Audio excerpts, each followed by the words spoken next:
All right, 1 2 1 2. Let's check the audio. Where's Twitch? 1 2. Okay, we have audio on Twitch. And where's my YouTube?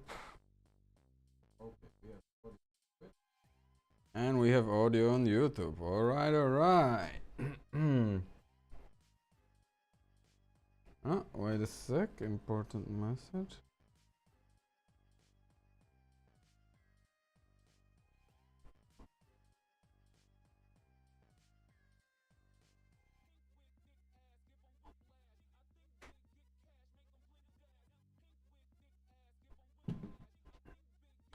All right. So, what's up during this Sunday? My voice is a little bit dry, still recovering. This is Ado speaking. Another Sunday and another real game dev learning. Another stream connected to game design and game prototyping.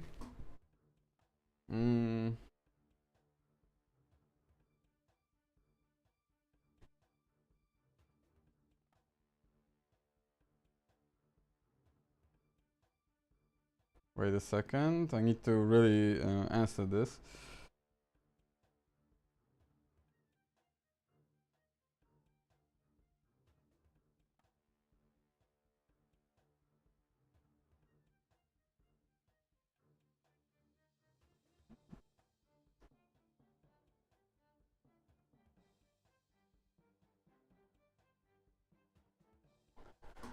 Okay, so yeah, today will be another Sunday dedicated to game design and game prototyping.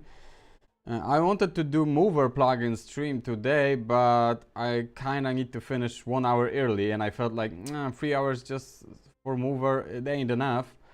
I expect more time will be needed with the Mover 2.0. So that one I wanna do on next stream.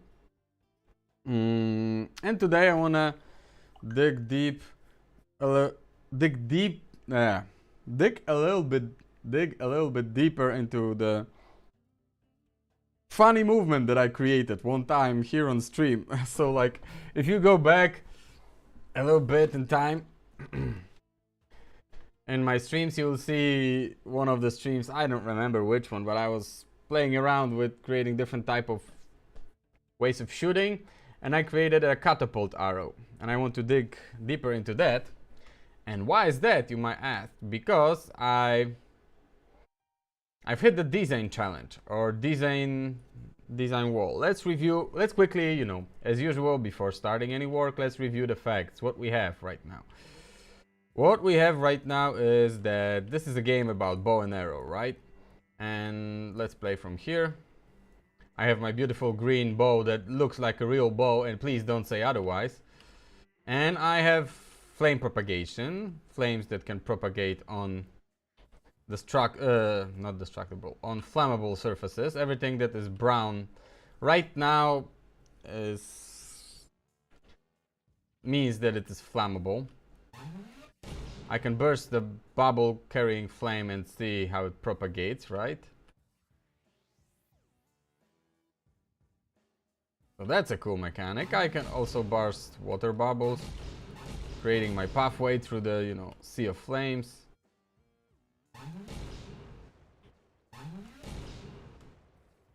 Etc, etc, etc, right? And that's one part of the whole shebang. And then I was thinking like, okay, the aim of the game will be to collect some objects. Right now I have a placeholder gold looking star that was supposed to break with chaos physics, but I have to revisit chaos destruction one day because it's messed up right now. Oh, not that. And I created a little bit gameplay segment. Those bubbles can be moved around by my wind propeller with the wind actor attached to it. One day I will sit down to create a placeholder graphic for the wind. And this whole thing is being locked down behind some flammable logs or whatever, right? So the thing I have to do is move this whole thing here.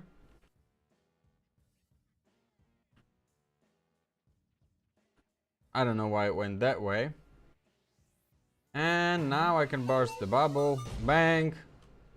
It seems like a cool idea for the basic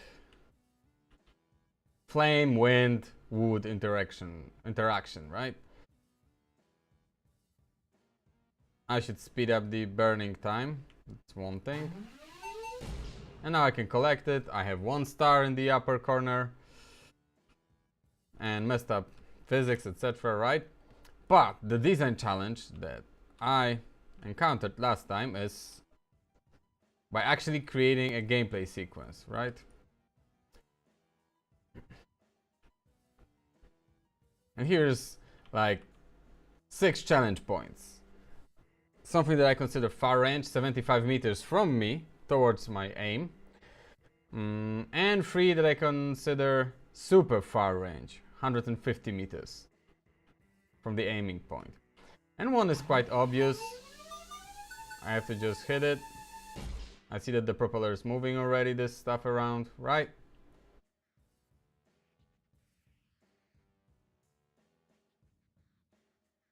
It should open up. I really need to speed up the burning time.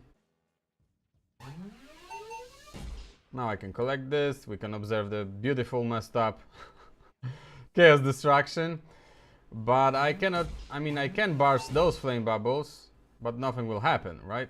I have to move the propeller a little bit in such way that it will start moving those bubbles with the wind.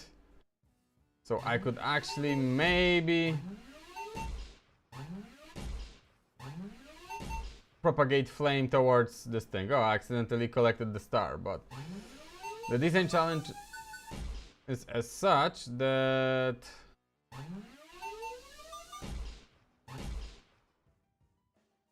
I can easily make my propeller not being hittable, like right now. Right? It's way too easy to render this whole puzzle unsolvable. So I cannot even progress further with this gameplay portion. And I created like a couple of notes with the problems connected to the whole thing.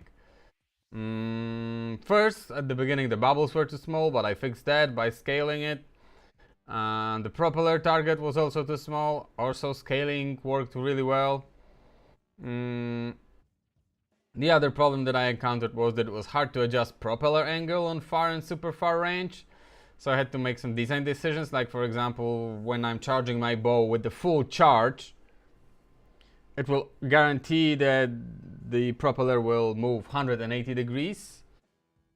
And if I do a half charge, which I'm indicating by audio feedback, you are guaranteed 90 degrees turn, right? Because the propeller will move. The turn of the propeller is in some way proportional to charging. I still have to add some visual half charge indicator, so we won't only rely on audio. But there is this another thing, right? Like, okay, I can make those targets inaccessible real quick. So there are 2 ways of doing it. Either I can do the simple thing, which is move this target point, like, let me create a quick screenshot to show you. I can either quickly move this target so it will be more like here, and I could always shoot it from every angle, which, you know, solves this problem immediately. Dexterowski, hi! Hi, how is your Sunday going, man? How are you doing? What kind of problems are you solving right now? Tell me all about it. Nice to have you here.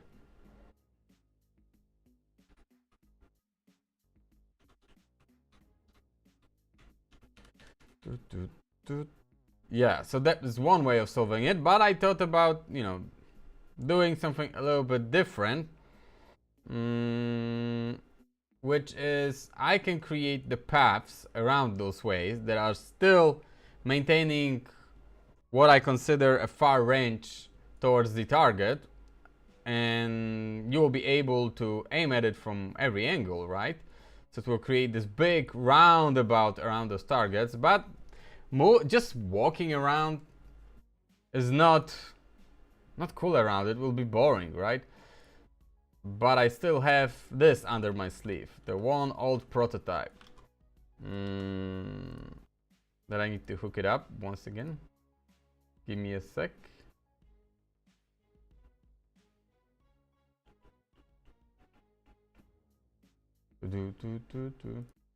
I have this type of movement going on, right?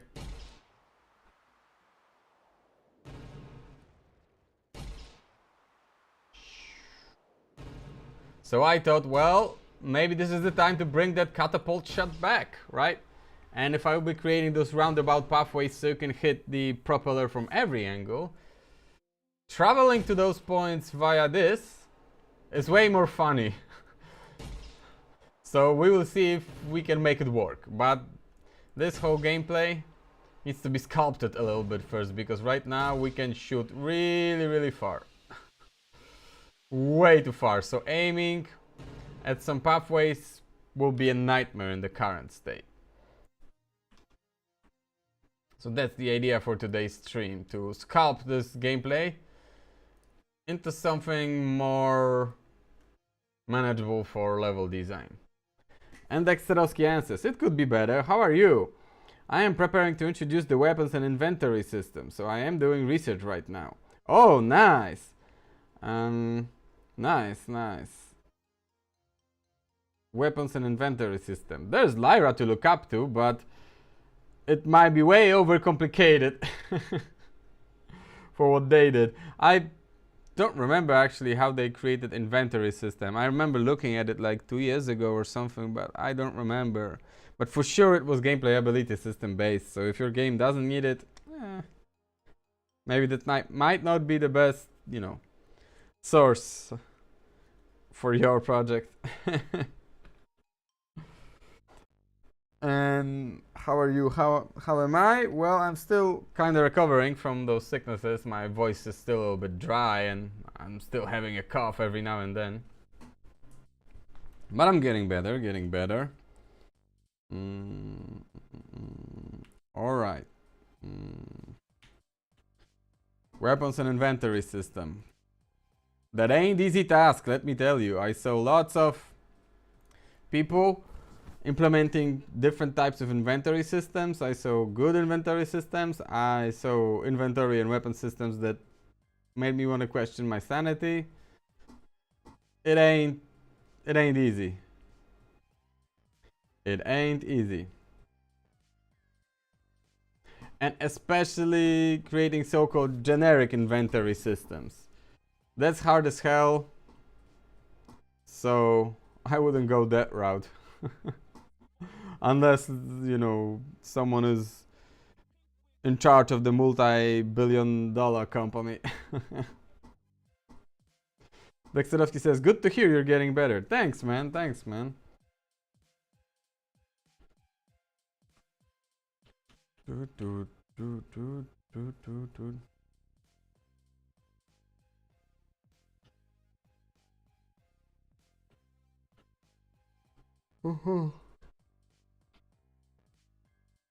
Yeah, there are lots of decisions to be made with weapons and inventory systems.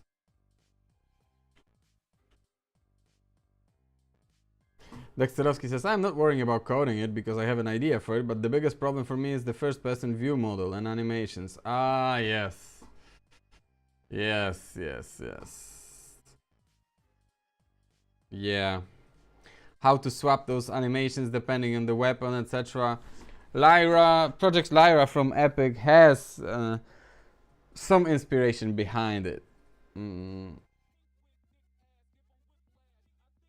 It has, and that actually is something that, you know, could be a good source of inspiration.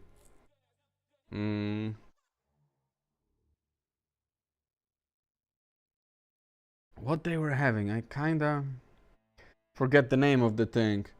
But basically, you know, they are swapping their whole animation layer. That's what they were calling it. Animation layer, depending on what weapon you have, right? But I wouldn't copy it one to one. I would rather look through it and adjust it to your needs, because copying one to one might invite the world or hurt. Dexterovsky says, because you can already guess it, I'm only familiar with Half-Life 1, Half-Life 2 style view model managing. Ah, yeah. Yeah. And most projects use separate hands and weapon models, animations. Yeah, right. They are separating hands, weapon models, and animations. Depending on how you can, pardon me, how are you managing, how to say it? How are you with animations, right? Are you making them yourselves, or you have like some sets already made, or have an artist contracted, or whatever, right? You could go a couple of ways. You could go, you know, ballistic and consider the whole hands and weapon model as one thing and animate that, right?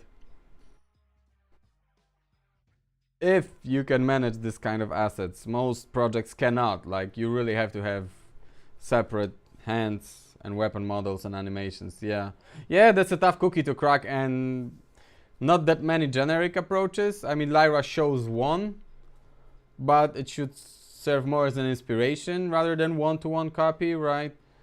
And almost every project I worked on had specific, you know, smaller needs that, you know, would not be translatable to any other project, so they had like little caveats here and there.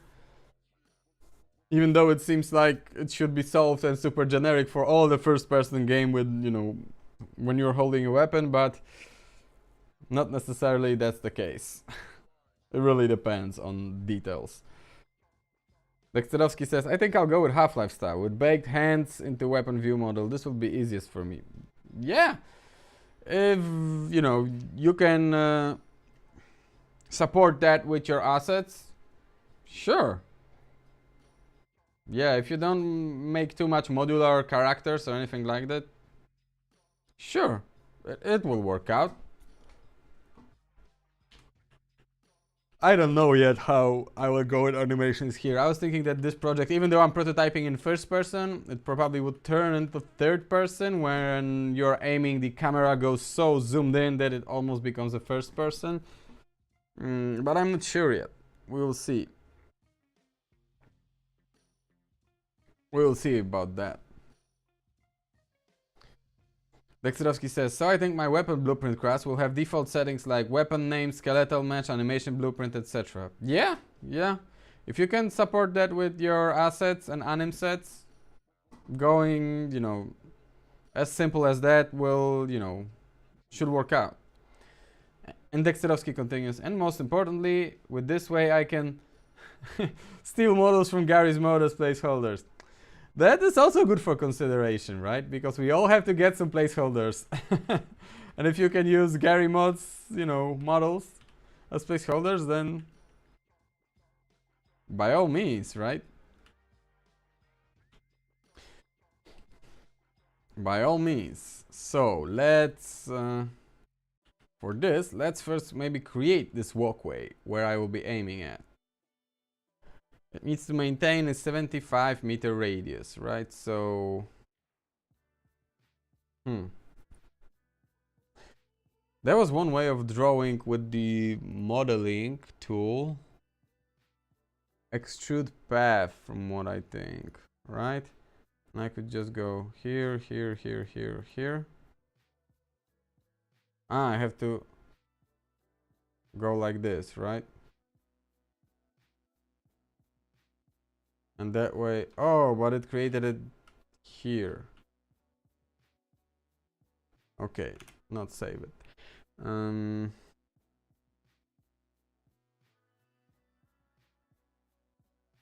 What is that?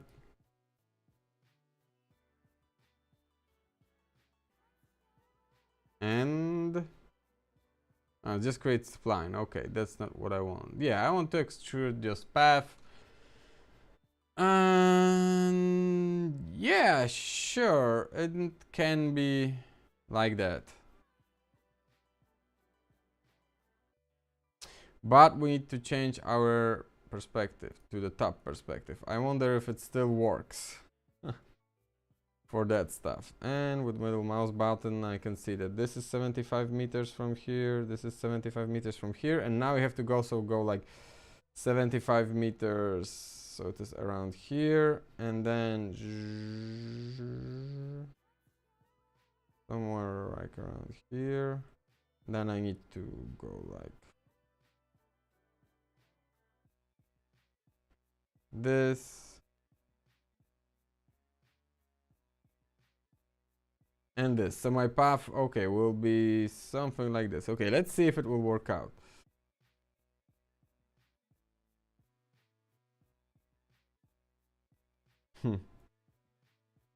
Oh, it might be a little bit too big. We'll see.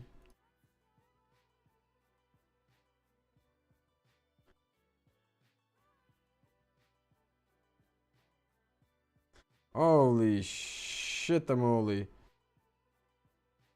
I don't think this tool was meant to be used with top-down perspective. No, I just need that. Okay. Dexterovsky says we need better measurement tools for Unreal Engine for sure. Yeah. I mean, I could probably, if I want to spend like more time with geometry scripting, right? With geometry script, so I could create the script that I could create my own modeling small tool that I could say like, hey, keep those 3 points in mind. Have 75 meters from those, keep 75 meters distance from those points, etc. But I just cannot be bothered with it right now. But yeah, it would be cool to have better measurement tools out of the box, because right now I can only go like, this, oh, did I manage 75? Oh no, I didn't. I have to edit it, right? Or redo it or whatever. Did I manage 75? I managed 75 over here. I didn't manage 75 over here. So I messed up, right? And 75 over here. And I can go a couple of ways. I can either delete it and do it once again, or, you know, edit that. But I'll be honest, I don't want to be bothered with it, because the correctness of this path is not the main goal of today's stream. It's just about, you know, and that shit doesn't work.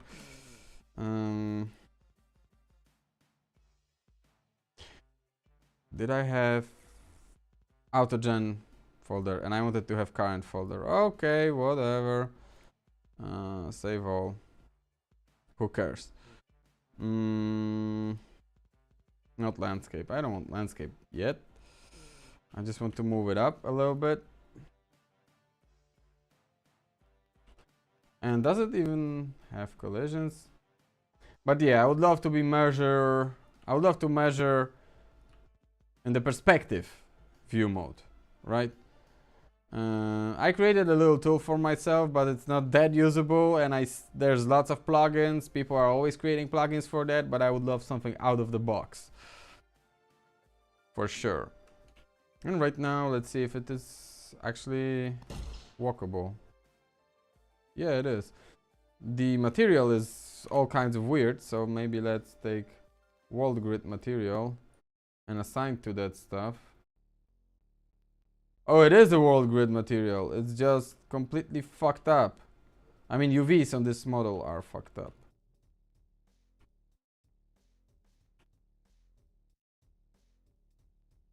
Okay, who cares?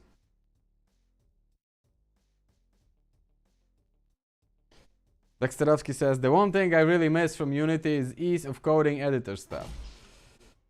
Yeah, it's not as easy as in Unity. That's for sure. They are trying to make it a little bit better. For example, you could have, you know, your own editor widgets, right? But still,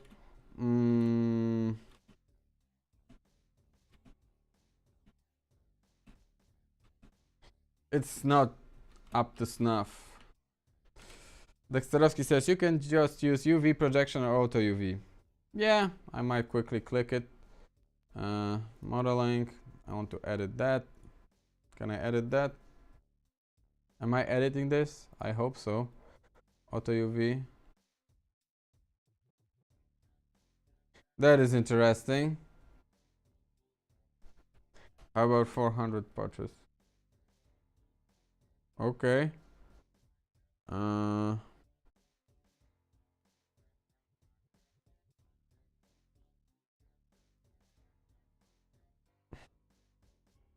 God damn. Okay, let it be this. I don't care. Let it be this. I don't care. I want to concentrate on adjusting, you know. Okay, he thinks it's... Okay, alright. This is placeholder path. Whatever. But as we can see, you know, if I render my propeller unreachable, which can become real quick, with those pathways I could always move around to find a better angle. But as I said previously, slowly walking around this shit is a moment where anyone who would be actually playing it would click uninstall and refund. Because it's so goddamn boring. But the catapult shot is not boring. But in order to test it, I need to do a couple of adjustments first, because believe it or not, I'm prototyping this game for 8 or 9 months, I don't remember, and I still don't have weapon switching or shoot style switching, or however we want to call it for this game. And I kind of need to remind myself how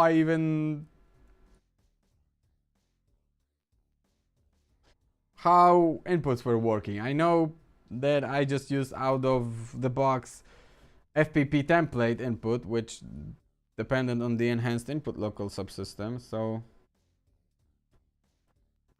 let's just add some new shit here.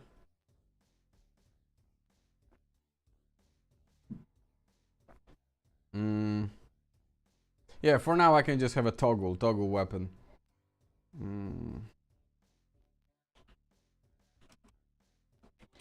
Toggle weapon. And it should be just a basic trigger.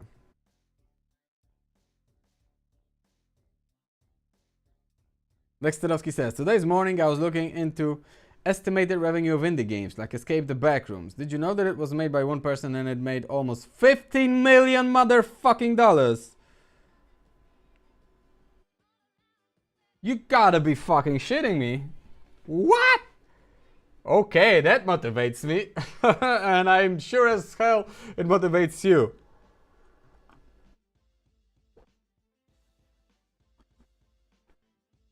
$15 million, even if we take into the account Steam tax, government taxes, etc.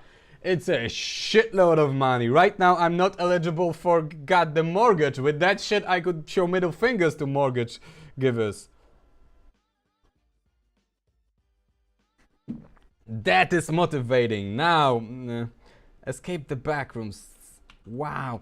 How were you investigating it? Were you using it SteamDB and... yeah, SteamDB or some other page when you were looking into the stuff, or maybe developers themselves were talking about this shit?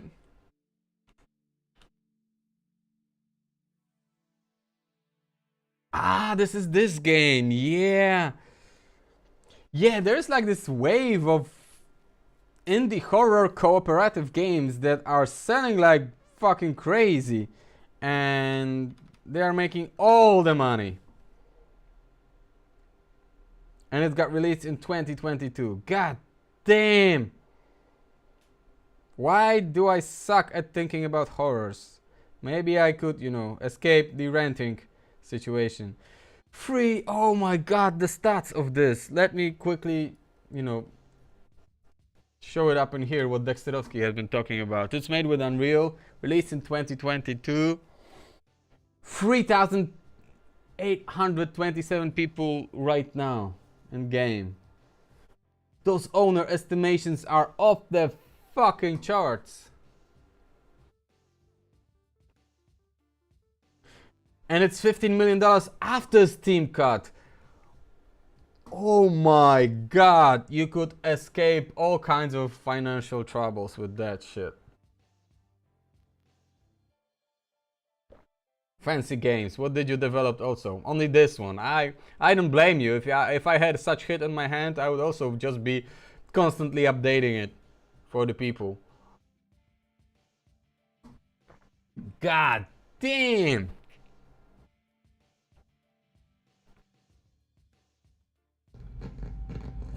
Let's turn off the audio because last time Twitch got them muted my stream for my own beat that I made.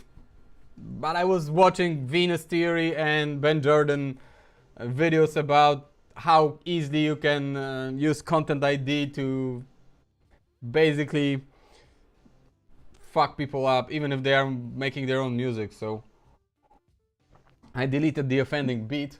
But right now every time I watch any video on Twitch, I have to mute the audio because I don't know who will abuse the content ID. The funnest part of this whole shit is that this game looks kinda simple, right? Like you'd look at it and you'd be like, what the hell? Why is selling it so much, etc. But I bet your ass that the design of this is quite great for the cooperative and the atmosphere, etc. Ooh. That's some weirdest shit. I like this type of shit. $15 million after. Lexterovsky says, there is Steam revenue calculator plugin to Chrome browser. People on Reddit checked it on its own games and they say it's correct. Error is around 10%. Yeah, 10% error is acceptable. For sure. Damn, okay. Okay, I need to, put it in my notes to get into this browser extension. Look up Chrome browser extension. Because I use like 4 different browsers for different purposes. Chrome is one of them, so for sure I will get it. Steam revenue calculator. This is something to be thinking about.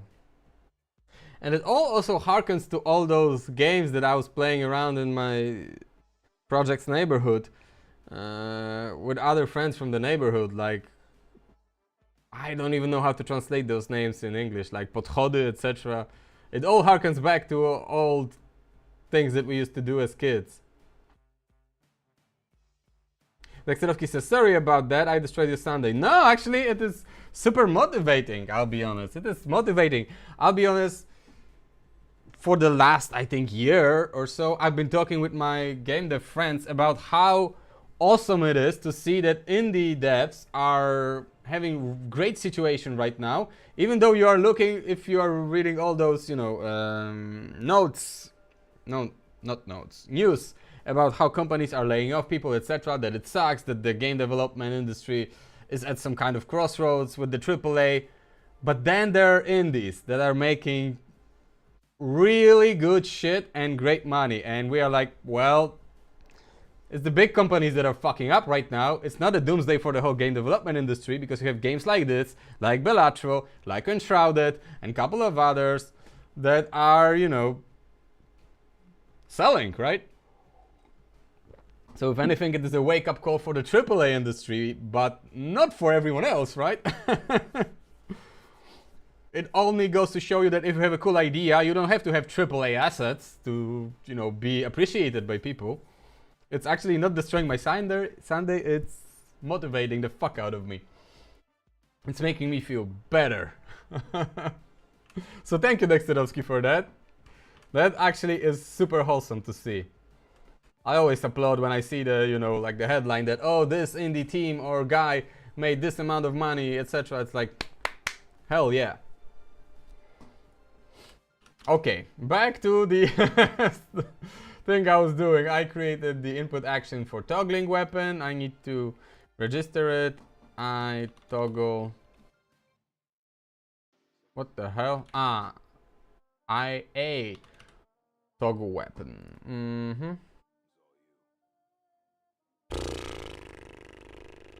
I can toggle weapons with whatever, T. Right now it doesn't matter at this point, but this will be my toggle, and okay. Jump input, so now it is enhance input action. That's exactly what I want. Yeah, but to everyone who's making horror games out there, as you can see, there's still lots of market out there for that shit.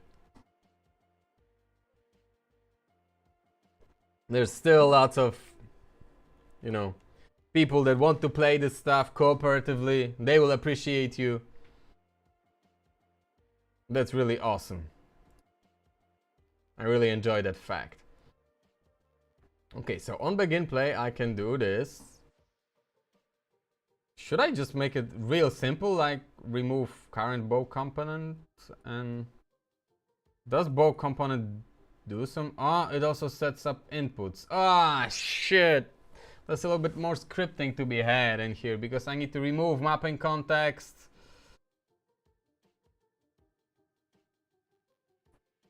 Before toggling everything, etc.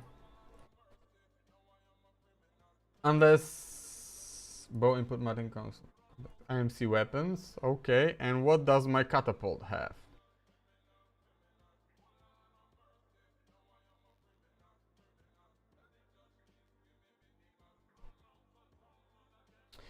It has different mapping inputs context.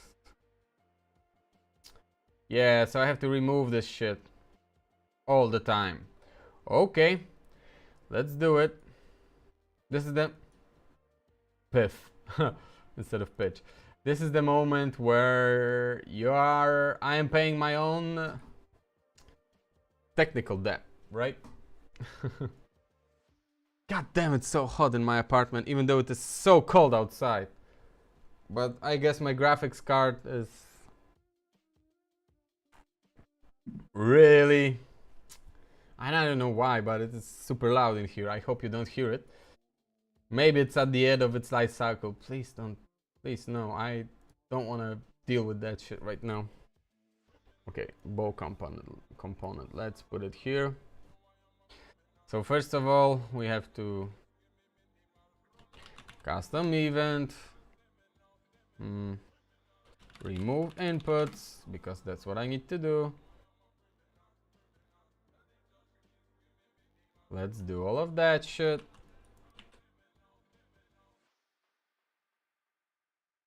Instead of mapping context, we will be remove mapping context. And we are removing that. And that's it, really. We can delete all of that shit. Wait, what? I deleted a little bit too much. And if it is valid, I don't know why this subsystem would evaporate, but I've seen weirder shit happening. And we'll be removing the inputs, and the same shit has to be done for the catapult.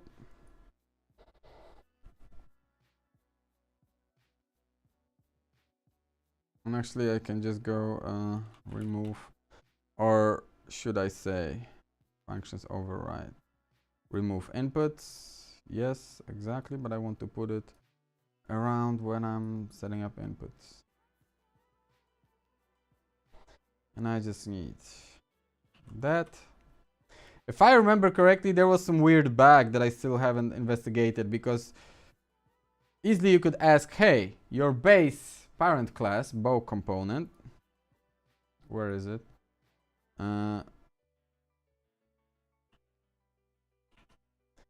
Has bow input mapping context set in here. Why in my child class I'm not using that variable? And if I remember correctly, for some reason, even though it was set to a different, it was pointing to different input context, it was setting it up wrong. So I decided to, you know, debug it later, and I'm still deciding to debug it later because it's some weird editor oddity. So let's remove mapping context. and it will be the catapult mapping context. Because the thing is, when I'm swapping the weapon to the catapult, I'm changing inputs a little bit.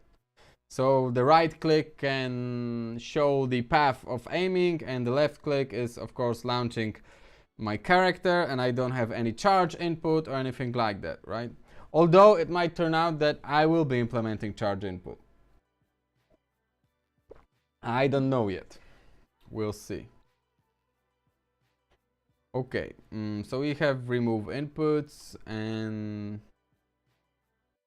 let's do that. On the begin play, yeah, I can just attach bow component. There's one thing that I don't like about FPP template, is that the design data of given weapon is connected to the skeletal mesh component. I'd rather have it separate so I could reuse some of this data, but that's for the later thing.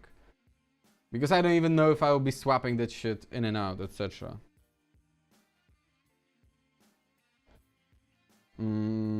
Okay, so I will be toggling really between two. Dexterovsky says, do you know what I regret most? The fact that I used to create my own surrealistic stuff like this game when it wasn't popular. The current project I'm working on is the same thing, and unfortunately everyone will say it's backrooms. I feel you. Yeah, that has to hurt, right? When you're creating something that most of the people aren't ready for yet, and then you see at some, because you are already seeing like, okay, this is something that could be explored, right? All of this surrealism, but it's not embraced yet, and then it becomes embraced, and you're like, but I was already doing it. And then if you release it, people are like, oh yeah, it's, you know, kind of inspired by this thing, and you want to scream like, no, I've been doing this for years, way before. Yeah, that hurts. That has to hurt. I remember I had, when I was still making music when I was a teenager, one situation when I made some beat, and all of my music friends back then kind of hated it, and I got so angry that I deleted it, both the render and the source files. And then a popular rapper released a song called it was The Game, and the song was House of Pain, and I shit you not, the beat was almost identical, and my friends were like, oh yeah, this is an amazing beat, Ado, why don't you make something like this? I just wanted to strangle them at that point.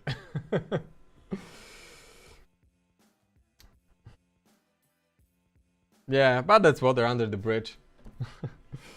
Dexterovsky says, but I'm trying not to give a fuck. Yeah, you should not give a fuck.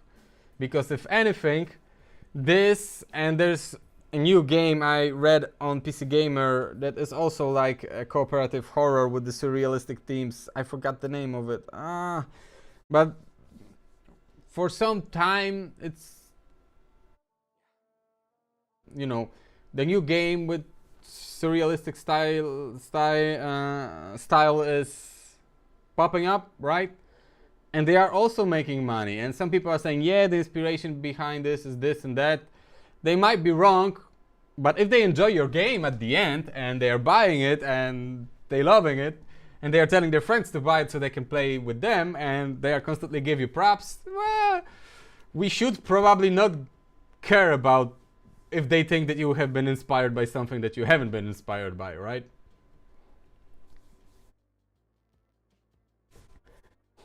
Dexterovsky says, so you understand that feeling. Yeah.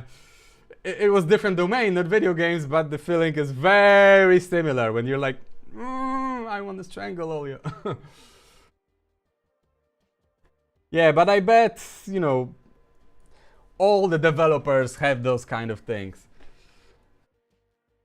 Yeah, like I remember back when I was at Techland, also there was me and my roommate at the time, we were talking about how, you know, awesome would be to have like some powers based on gravity, kind of like the next evolution of gravity gun, but you are able to rip the things out of the wall, etc. And we're being told by some people that no, it sucks, it wouldn't look great, it would look like fucking Minecraft or something. And I'm like, what the hell? We aren't even thinking about Minecraft. And then Control came out and was like, oh, that's what we were talking about. So this shit happens all the time, but it should not stop anyone, right? It should not stop anyone, because as we can see, you know, there's room for everything. Besides AAA games, right now they are taking a beating, quite possibly deservedly. I cannot say this word. I mean, people are tired of AAA games, and for a reason. Flip flop, that's what I wanted. Trigger. Yeah, I just want to do it real quick. So whichever current bow component we are having. Actually, let me do it like this.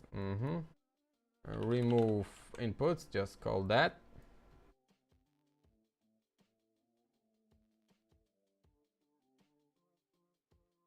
And if it is the first flip, then we should probably switch to catapult bow.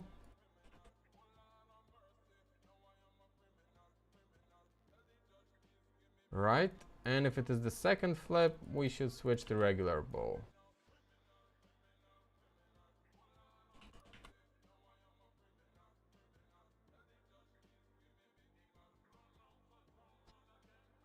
Yeah, all those kind of things, like when someone is thinking of something and then someone else is releasing something similar, you're like, ah. But you know, it shouldn't stop us. Unless it's really like one-to-one down to character names and looks. Sion, hello there! Hi Sion. How are you doing? I hope you feel well.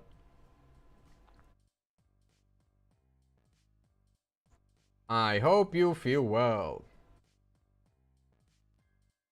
Okay, let's see if my quick weapon toggling works or if I made it worse actually. I'm starting with this. Oh! That's great, I have two weapons at once, and I know why, because I haven't removed the component. So, current bow component.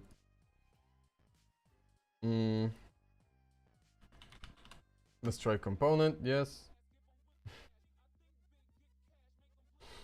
And in all actuality, it should be in here.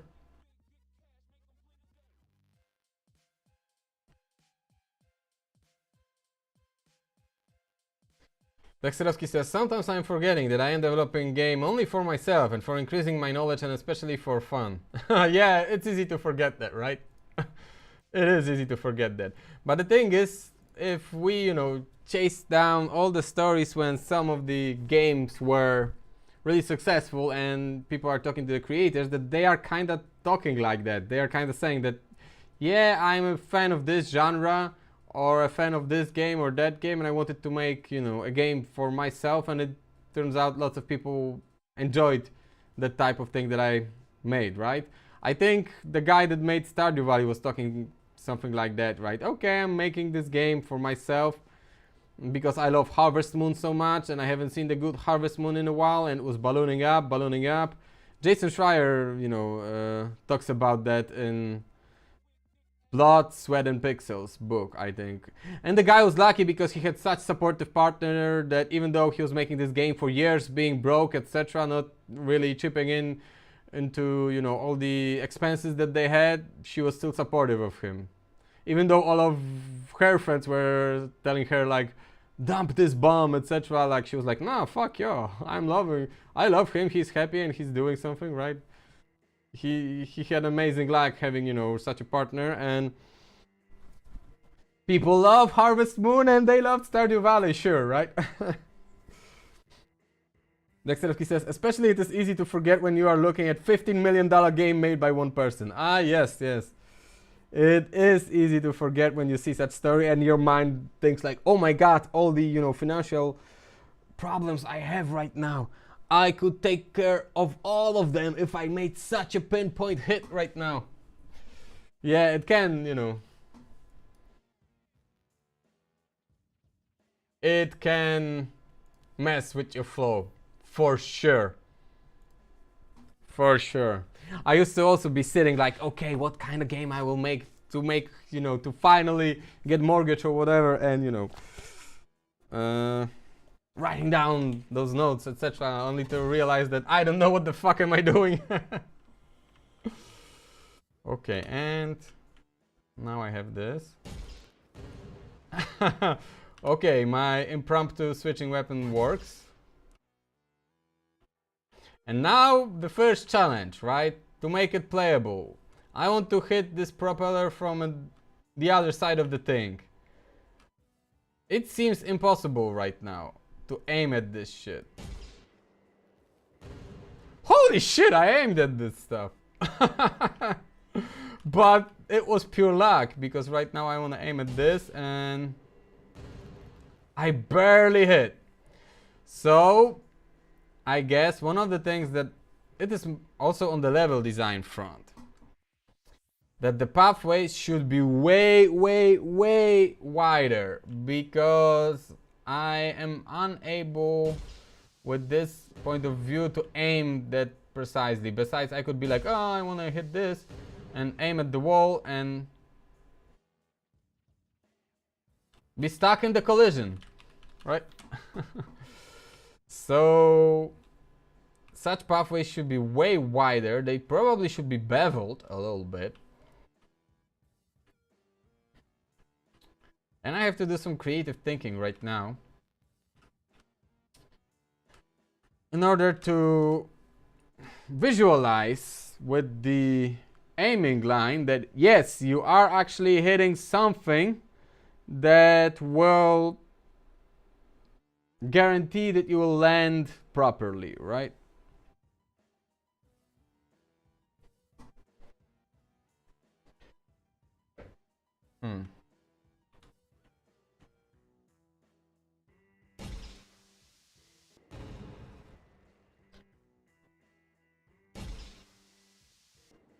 And I overshoot, and I will be falling infinitely down into the oblivion of the Unreal Engine.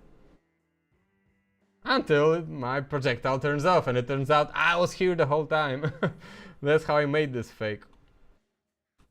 And there's another thing to consider. There are like couple of things to consider here. Oh my god, I need to write them down because my brain is not working properly. So, catapult shot challenges. 2 narrow pathways. Indicator needs to show I will land on correct surface. Bevel. That I'm not sure if you should say something like. I mean, I'm not sure if this is correct. Beveled pathways.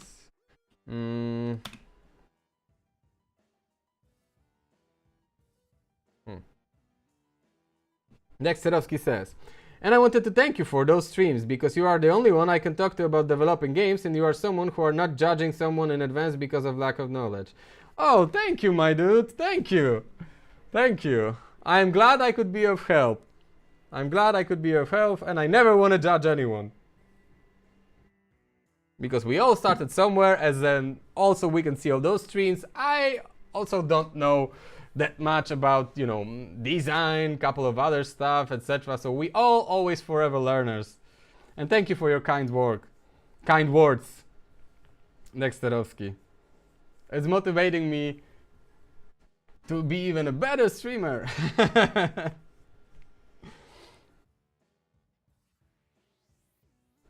Yeah, but about the judgment, that is true. When I was also looking through lots of, you know, like dev streams, etc., people are so goddamn judgmental, and they are constantly dick measuring themselves by being, ha, I know more than you, etc. It's like, why? What does it give you? Like, You're only turning off people from this awesome hobby, right? Like, that's not cool at all. That's not cool at all. We should not be that judgmental. And I had one observation, but I'm not sure if I should be saying this about correlation. Okay, how to present it in such a way. There's a correlation between a given development streamer or a streamer in general and their judgmental between, let's say, which side of the ocean they're from, right? There's a bigger percentage of people being judgmental on one side of the, ocean than the other. It doesn't mean to say that there are not great streamers, but there's a lot of judgment calls there. Let me put it as politely as I can. Dexterovsky says, yeah, you deserve far more bigger audience. Oh, thank you. Maybe one day, we'll see, I still have to take a little bit more care about promoting this stream right now. But there is this thing, I've been talking with my friends and they've been telling me, and also you on stream have been telling me that, yeah, TikTok is, for example, a great way to promote your stream, right? And couple of other ways where I could promote myself. And I say, yeah, but so far I'm only, when it comes to my, live stuff, only stream every Sunday for 4 hours. And I feel like if accidentally TikTok or any other, service will bump my numbers up, people will be expecting me to stream way often, but I wouldn't be able, and I will quickly gain audience and quickly lose audience, right? I've seen some people experiencing something like this, and that's why I felt like, okay, let's ease off with the promotion for now, and let's slowly but surely adjust my life in such way that, when I will be able to take on more, streaming hours, that's when I will promote myself more. And, slowly but surely, right? So I, am inspired by, all your comments and ideas, etc. But I cannot, press the trigger yet on any kind of promotion. So slow but surely, while I'm still getting, learning how to even do this, right? Dexterovsky says, yeah, I get you. And then he says, yeah, this is not working like this. Huh. If someone wants to watch your streams, they will be watching no matter what, even if you would stream once a year. Huh. Huh, really?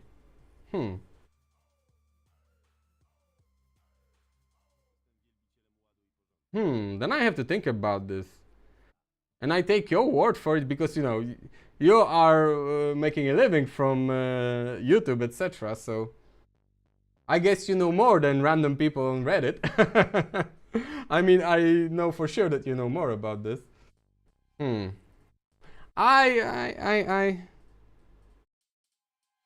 you gave me food for thought. Yeah, you gave me food for thought. Yeah. Yeah, I have to think about that more.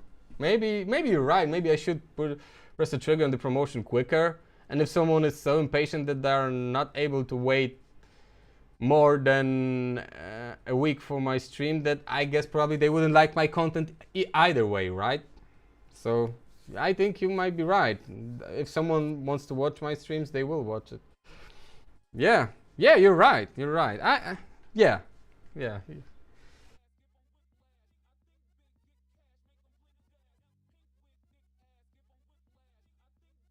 So you made my brain work 2 times this stream, Dexterovsky. And thank you for that. That is inspiring. Okay, what was I doing? Yes, catapults shot challenges. 2 narrow pathways, indicator, beveled pathways, and what else would I need to make it better? Some audio feedback? No, audio feedback would be too confusing on this. Maybe let's just do those 3 points and so it will be more visible on stream. Let's just do those 3 points and we'll see what more needs to be done in order to make it work a little bit better. Because I've been thinking that this type of moving around in the game could be the major source of movement, right? Leksterovsky says, I think it is not a niche where you should fight for an audience, like it works in commercial YouTube. Because it's not mainly about giving people fun, it's about learning interesting things and showing reality of learning curve. Yeah, you're right, you're 100% right. I am not going for so-called commercial YouTube. Yeah, you're right. Yeah, you're right. Oh my god, you just made me realize my mistake. When I was looking for some tips on Reddit, Discord and other sources, people were talking mostly from the point of like, hey, yeah, I want to be a Twitch streamer or whatever. How should I gain the biggest audience regardless of what I want to do, right? And you're 100% right that I'm, you know, having a niche that is disconnected from that completely. I am doing this. I want to show the real learning curve of everything, right? Concentrate on the topics that I don't know that much about, while if someone asks me, give advice about things that I have some experience with. Yeah, you're right. I haven't considered that all the advice that I read was not for me. Thank you, Dexterovsky. Yeah, and also I've been meaning to ask, because I know that also TikTok and YouTube Shorts are a great way of promoting the channel. But when I was looking at how to create those quickly, it still demanded so much time from that. What is like, maybe you have some advice about, how someone could quickly create those shorts out of streams or whatever. Because I've been thinking about this, like, okay, I had a couple of things in here and there about specific like bug or a thing you need to tick in this engine settings or whatever, and I could turn them into shorts. But it felt like shit, I would need to reduce my workload in my day job in order to take care of that, right? So I've been wondering if there's a way to make them quick. If that makes sense. Maybe I worded it completely wrong. Leksterovsky says, take a look at VODs of your streams on YouTube. I bet $1,000 the most popular VOD is about learning Mover. 100%. I am aware of that. It's about Mover. That's why I want to make the next stream about Mover 2.0. I wanted initially to make this stream about Mover, but because of, real life reasons, I have to, cut this stream after 3 hours, right? And I wanted to dedicate full 4-hour stream for Mover, because I expect it will take 4 hours, maybe even 2 streams with Mover component, right? So I wanted to give it full attention, what they did to Mover 2.0. How much they changed it, whether the couple of problematic stuff that I wanted to do, like for example, custom directed gravity, right? Directional gravity, whether it is fixed or not. Yeah, so if you would, go to the betting service and bet those $1,000, you would win, Dexterovsky, because Mover is my most viewed content, and I think the second was, I forgot what it was. But let's take a quick gander, and then we'll get back to clicking through things. Yes, Mover. For some reason, part 12 of game design, whatever I was doing. I don't remember what was in part 12. And the third one was PCG grammar. And then PCG and motion matching Mover. Yeah. Yep. So you're 100% right.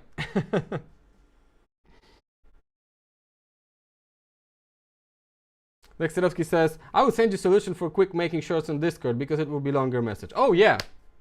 Yeah, I will be, super thankful, because I was looking through things and someone, for example, showed some program, but I had to,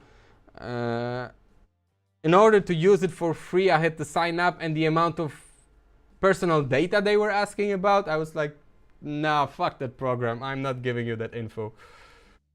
Even though it seems sweet.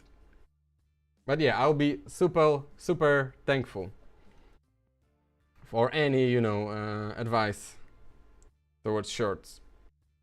Okay, catapult shot challenges. 2 narrow pathways indicate. Okay, so maybe let's see beveling, because I haven't really played with beveling in modeling tools. Let's see how that works. I don't want to create, I want to deform and model mesh. There's no bevel in here.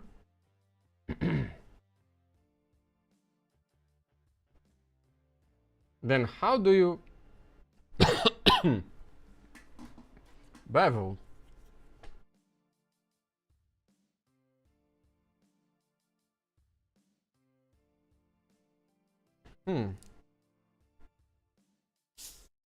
And here I was thinking, when I was offline clicking on this stuff, that I learned lots of it.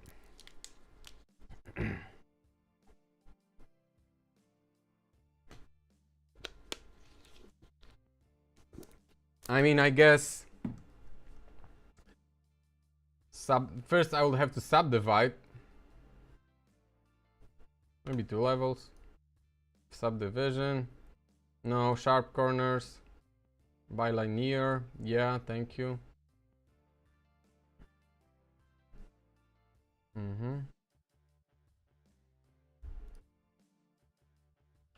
What the hell are you doing with my mesh? That's not exactly what I wanted.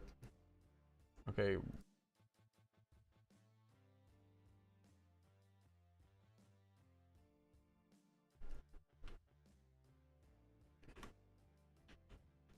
Okay, how about polygroup edit? Is there a bevel here? Yes, okay. I knew that it has to be a bevel. But select all and bevel. Why it doesn't work? Do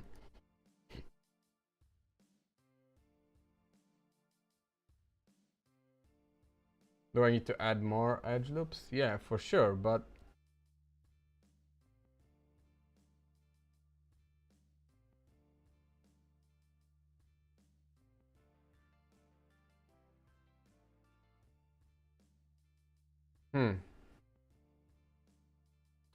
okay. Select all edges. Wait, because I am now select all and bevel. Now it works. Okay, it wasn't working because I had selection method selected both for vertices and faces and edges, and I just wanted to work on edges, right? That's maximum you can give me? How about more subdivisions? That's not that much. Show me the wireframe.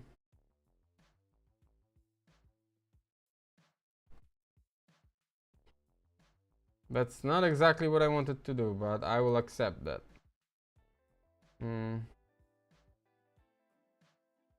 Extrude, simplify, delete edges. Can I click bevel even more on it? No. No, it's the maximum. Okay, let's not make it worse than it already is. And what the... I see... Okay, I am still burying myself around modeling tools, so forgive me. Polygroup edit and select all edges and bevel and accept action and accept. Okay, now I edited it correctly. Now I have some kind of beveling, although not as much as I wanted to, but I didn't want it to have that hard edge.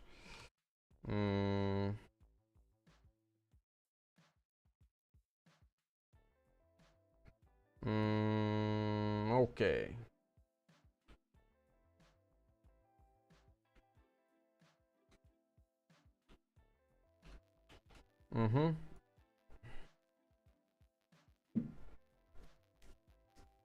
That's one way of doing it. But where's my notes? Here are my notes. Now indicator. That is done.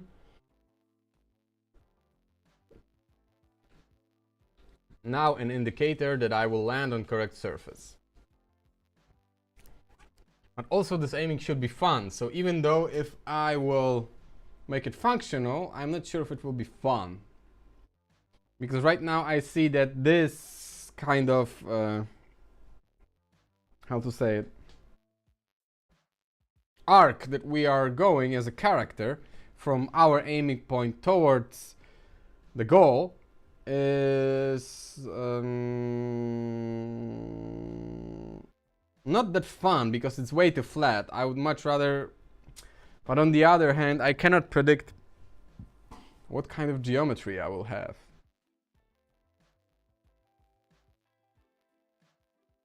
Yeah, let's not maybe think about the arc beforehand, but yeah, let's select that, and if I aim here, yes, thanks to the beveling, I'm not spawned inside of the collision, I'm spawned right on the round edge of this whole pathway. So that's one thing that I will have to constantly have as level design rule, that whatever I will be making always should be beveled like this, no hard corners. Oh! And I still can fall off, but you know, I should make them wider, right? So let's make them wider a little bit, just with the scaling. Oh, it doesn't work like that. I was hoping. But yeah, I was hoping wrong. Okay, so maybe that we'll take care of that at as the last thing. Indicator. I kind of completely forgot about how does indicator works even for my shoot.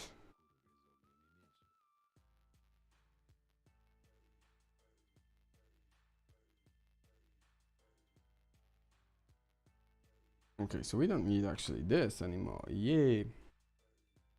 How was the indicator working on my catapult? What was the idea here?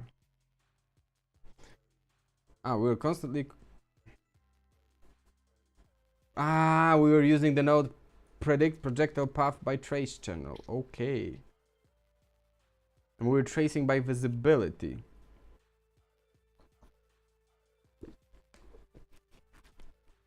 And we have our path positions. Okay. And our final hit. So what we could do is not only we could, you know, render with the Niagara this whole... I completely forget how I set up this Niagara. But I could, you know, revisit it soon-ish.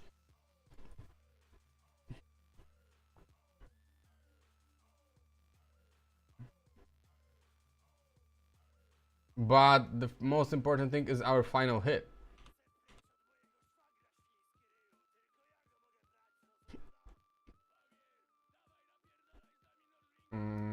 Because I can break it and I can see if the normal of our hit is pointing up with maybe some error tolerance, right?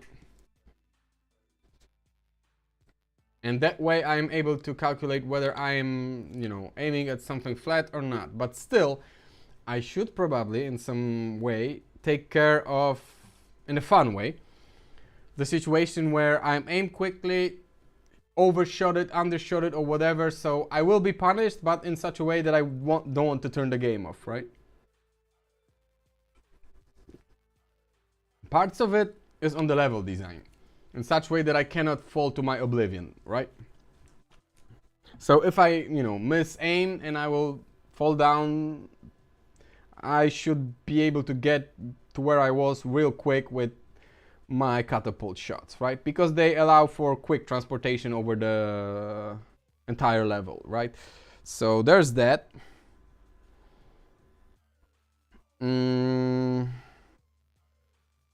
So part of it is level design.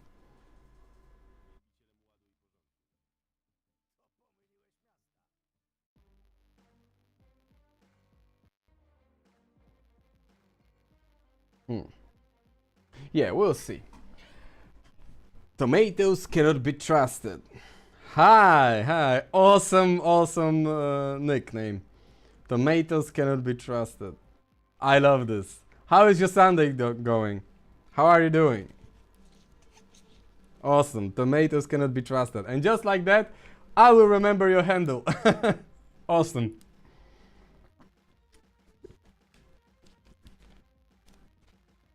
How are you doing? It's going tomatoes cannot be trusted says, it's going alright, taking a break before I get back to work. How are you doing? I'm doing fine. Still recovering a little bit from my throat infection, but other than that, it's fine. It's real fine. I'm having fun right now. Tiptoeing around design challenges. How about you? What kind of work are you doing?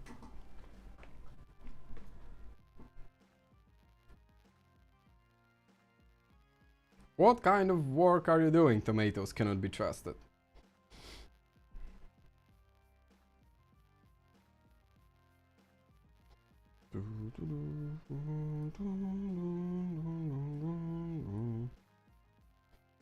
Sorry, can you repeat that? Yeah, for sure. What kind of work are you doing that you're getting back to?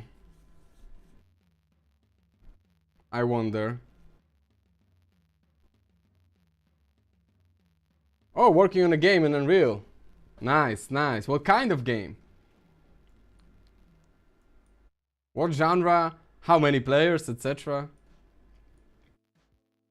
Mine is supposed to be co-op, but right now I'm still prototyping base mechanics, right? So I'm just trying to find the fun in all of it. A horror game, single player. Nice, nice. Nice. Horror game single player. What kind of theme you're having? Are you allowed to talk? Maybe you want to keep it under the wraps. It's a secret, so you know we won't be spoiled.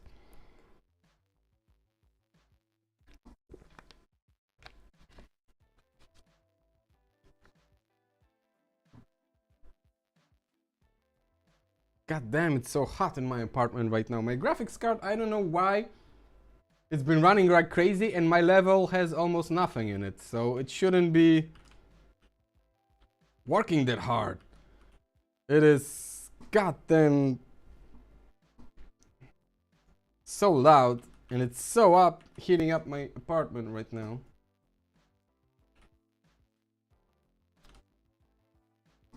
Tomatoes cannot be trusted says, mostly it's inspired by The Thing and Outlast. Oh, nice.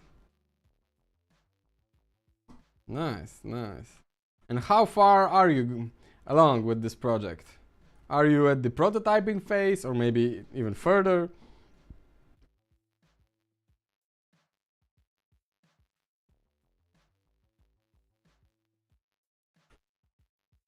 I'm right now still at the super prototypey phase. I'm toy boxing, creating toys, putting them into a box, and then trying to create, you know, some kind of gameplay elements, gameplay scenarios out of them.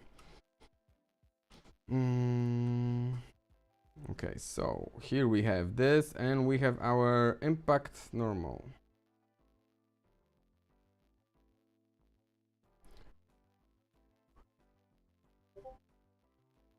Normal of the head in the wall space for the object that was swept. Yeah, these are the same thing for line traces. Okay, so I want to see if my normal equal not a, equal not wait. Wait. What was that? Equal. But is there like an equal with a room for error?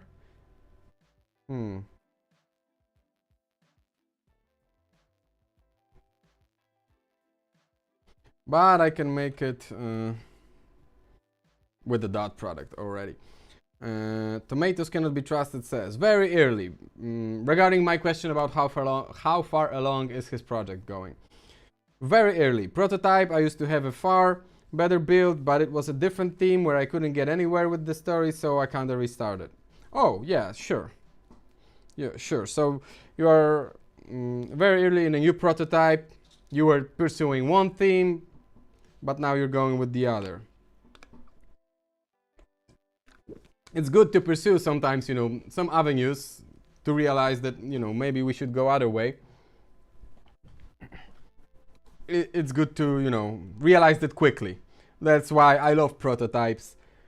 And that's why I don't get some of the AAA companies that they are dedicating so much money into specific game design on team or whatever, only to realize it wasn't it after it was released instead of trying to find it out as early as possible in the production, right? So, kudos to you. You're already doing better than some of the AAA, companies who are prototyping and quickly, moved over to, something that you see more, potential in. Oh, I'm bashing AAA industry, and it's funny because, they might hate me for it. It will be funny if I will ever get rejected in the future. I will apply for something and be like, you know what? You're nice, but we saw your streams. You were bashing us. Now, get away.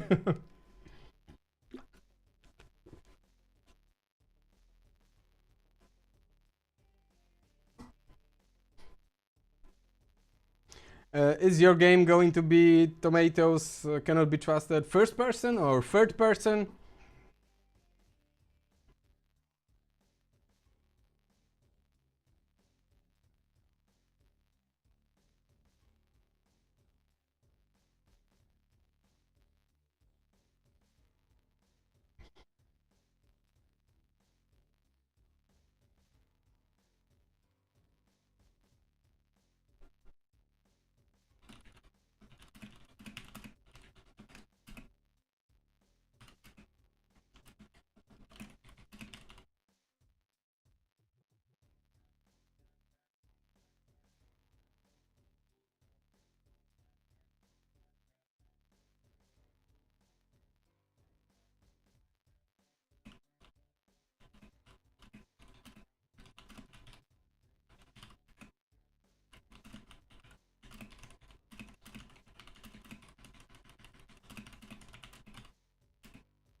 Sorry for that silence. I was just answering on my Discord, connected to those streams.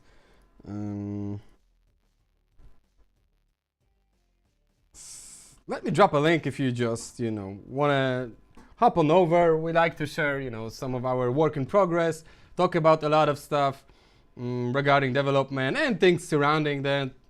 Like, for example, last time I was bashing Twitch a little bit for their copyright protection program because they muted my audio for using my own beats as the background music, which was funny to me, but what the hell. So, if you want to jump on over and talk with the like-minded people, here's the link on Discord. Tomatoes cannot be trusted says, it's fine. To be fair, most of the AAA companies is not worth working for anymore, at least in my opinion. And then he answers, FPS, back then I did third person, but I realized it's too much for me to handle all the animation, etc. I can't do it all alone. Oh yeah, I get you. Yeah, third person can be a lot of work. A lot of work. A lot of work. FPS, it's a little bit more forgiving, right? Way more forgiving. And AAA companies, yeah, like right now there are not that many that people would be, claiming to get there. Only just to have a job, right, and pay their bills, etc. And besides, I've been in the development for 10 years, And my path was, I started with Techland at AAA-ish gaming, then Flying Wild Hog AA, and right now indie.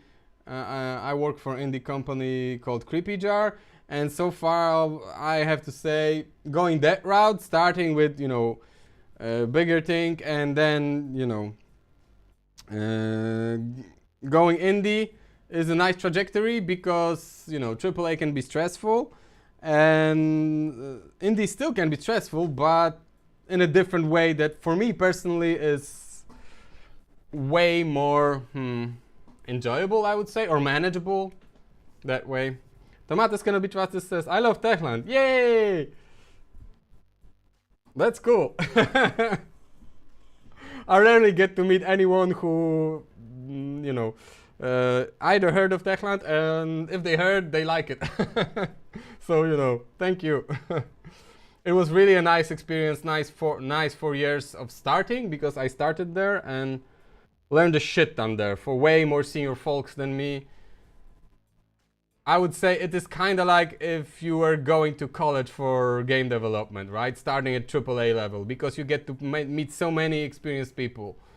So, that was real nice. For me, I don't know how it is with other companies, but, for me it was very nice. I worked at the Warsaw branch, and then, going slowly but surely towards the indie scene where things are a little bit more relaxed, but still fun, right? So which Techland games did you play? Tomatoes Cannot Be Trusted. We'll see if I, had a hand in them. Okay, what I wanted to do. Ah yes, normal dot product with app vector, really? Because we want to see when we hit the... why would I be showing with my hands when I have the notepad? Yay! Where's my notepad? Yeah, when I will be aiming my catapult shot, right? I am here aiming my catapult shot. I want to see if the normal... This is the normal vector. Oh my god, and I'm writing very ugly. This is my normal vector, right? I want to see if this is pointing up or just some small error margin, right? So I want to calculate the dot product between one vector up, which is 0, 0, 1, and my normal vector of what I'm aiming at, right? The idea is that if the vector, normal vector, and the up is pointing in the exact same direction, the value of my dot product should be 1 or somewhere around that. So let's say the error margin would be from oh my god, I could... Let's say I will accept everything above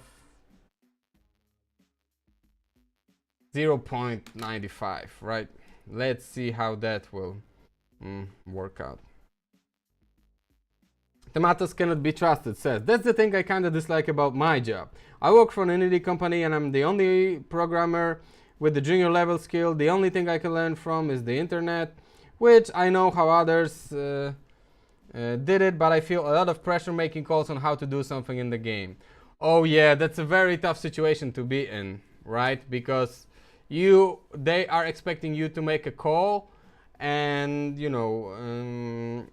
kinda have to make the call based on your own research, and it would be lovely to have someone more senior in your company, so that could help you out with those calls. I feel you. It's a tough position to be in. Kudos to you that you're managing that and you're taking those calls, etc. All the respect to you, because it's really tough position. Respect.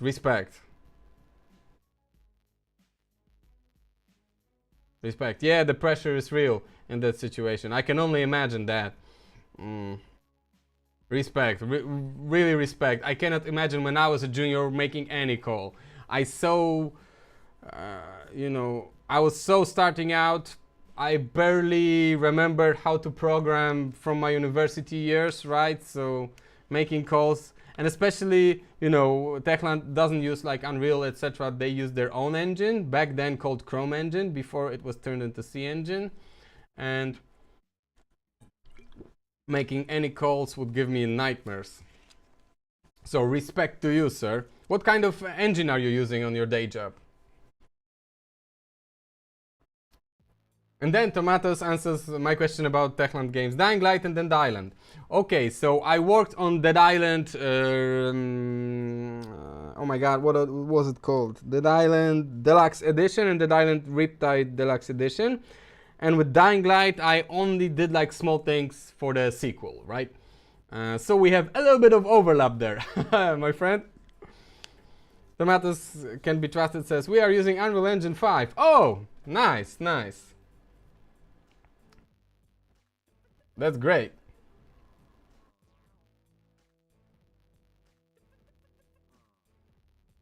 Tomatoes Cannot Be Trusted says, whoa, that's so cool, dude. Thank you, thank you.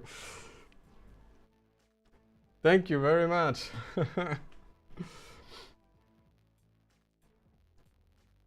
Thank you very much. Okay, so if my dot product value is equal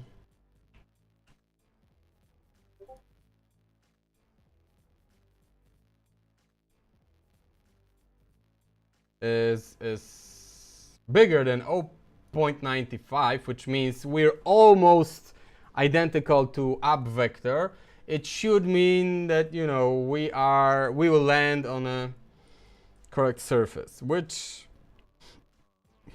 for now let's maybe just do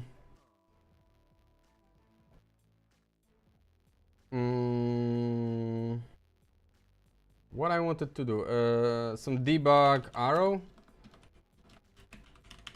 Yeah, one of the things why I'm prototyping this whole game in blueprints is because on the day-to-day basis I work with C++ programming, and only when working with abilities connected to gameplay abilities system I use blueprints. So I'm not that well versed in them, and I wanted to not only learn more about game designing but also about blueprints, how far you can go with that.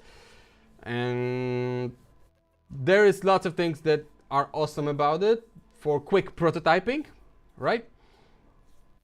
But I have to say, at least from my point of view and for the game that I'm making, and I probably would be making, I can see how switching to C++ for the shippable code, which I intend to do, would be beneficial. Straight up, certain systems are impossible in blueprints because you don't have access to, for example, such structure as octree, or at least I haven't found it from blueprints, right? You have to either expose it on your own or do something there, but that straight up is weird, because then how you can in blueprint store have a container for spatially loaded information when you have to parse through thousands of things in order to find one in a super quick way, right? So, you know, there are limitations towards that, and that's why I'm also doing it this way, because I want to learn this, show the real learning curve, etc, etc.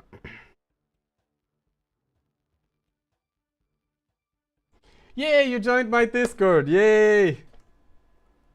Hi, Distrust Tomatoes.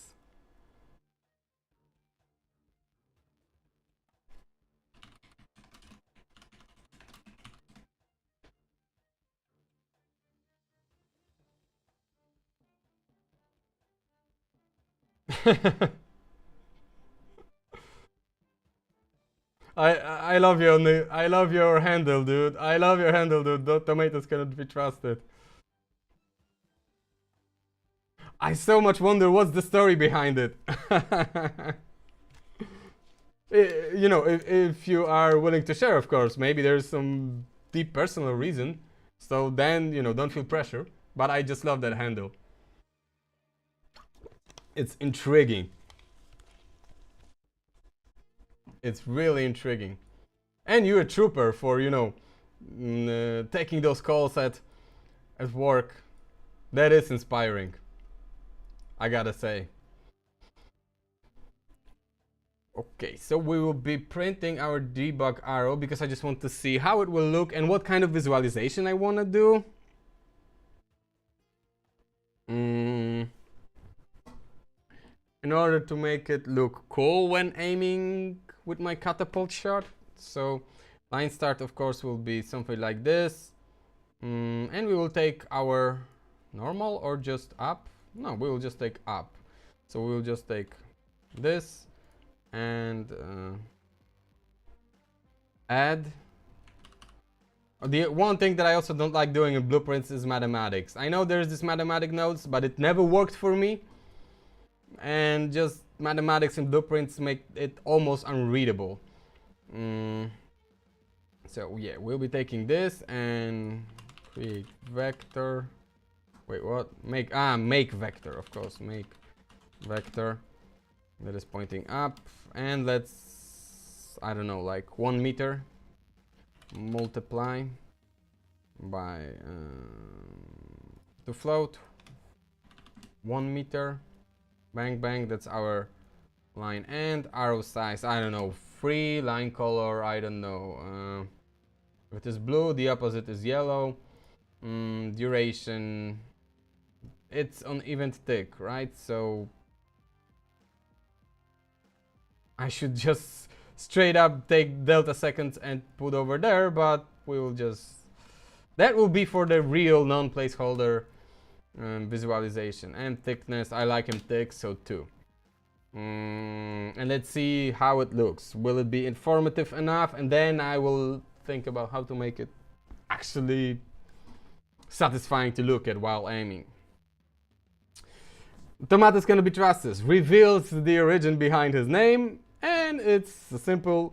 I just really hate tomatoes, they ruin every fruit. Fair enough. Fair enough. Be right back. Oh yeah, sure, no problem. And thanks Dexterovsky, I wrote this in the Discord, but thanks Dexterovsky for this advice regarding the shorts. I hope I will able to find time next week. It might be tough next week. I hope I'll be able to find time this month to test out this, you know, whole workflow that you supplied, and we'll try to make some. Right, shorts. We'll see. And another side thing, I was talking about I want to do audio related stream because I like meta sounds and audio modulation, etc. But I could never find an inspiration how to do it without taking a ready-made project like Lyra or whatever, because it's the best to show off on something that already exists, etc. And then Twitch did a copyright thing on my last stream about my own music. Probably because I used the, sample library that I bought legally with all the rights to, use it for commercial license. But Content ID system is fucked up beyond believable. I can refer to Venus Theory from YouTube, which shows how ridiculous it is.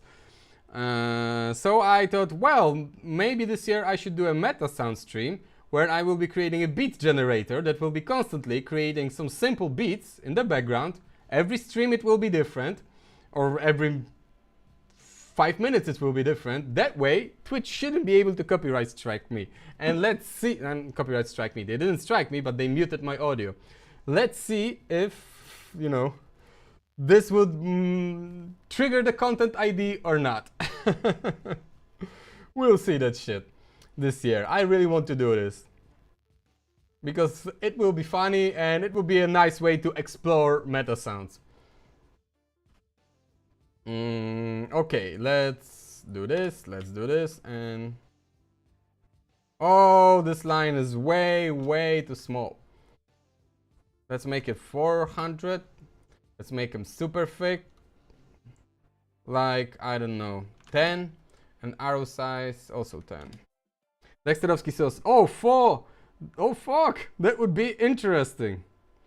Yeah, I think so. That, it would be a nice topic to delve into. When Meta Sounds premiered, I did like super simple beat generator, when it was just, kick drum, snare, hi-hat, and like some shitty melody, right? And it could be evolving over time, right? Where I could do a couple of streams and each time I'll be adding some new instrument or whatever, right?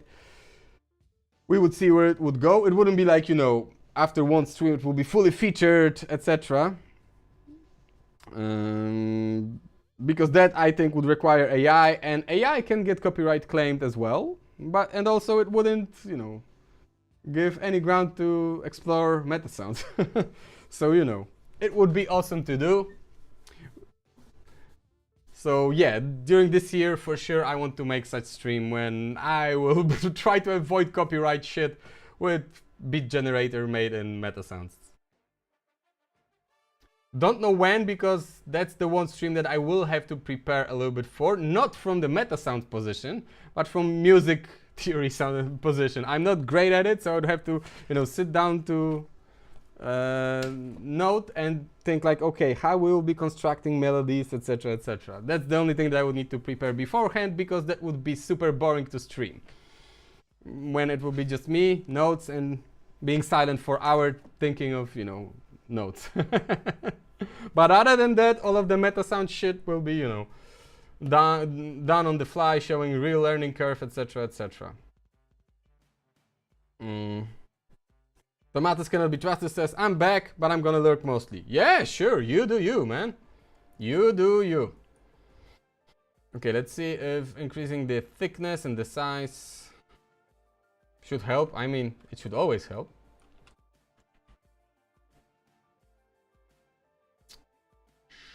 Yeah, I already see that for the actual visualization, I should make the simple thing that I did also for my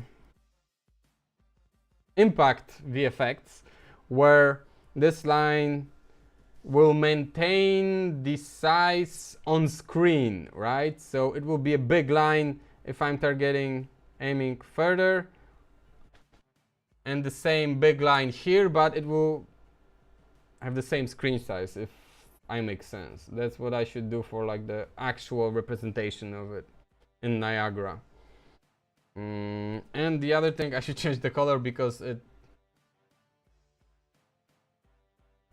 clashes with the yellow.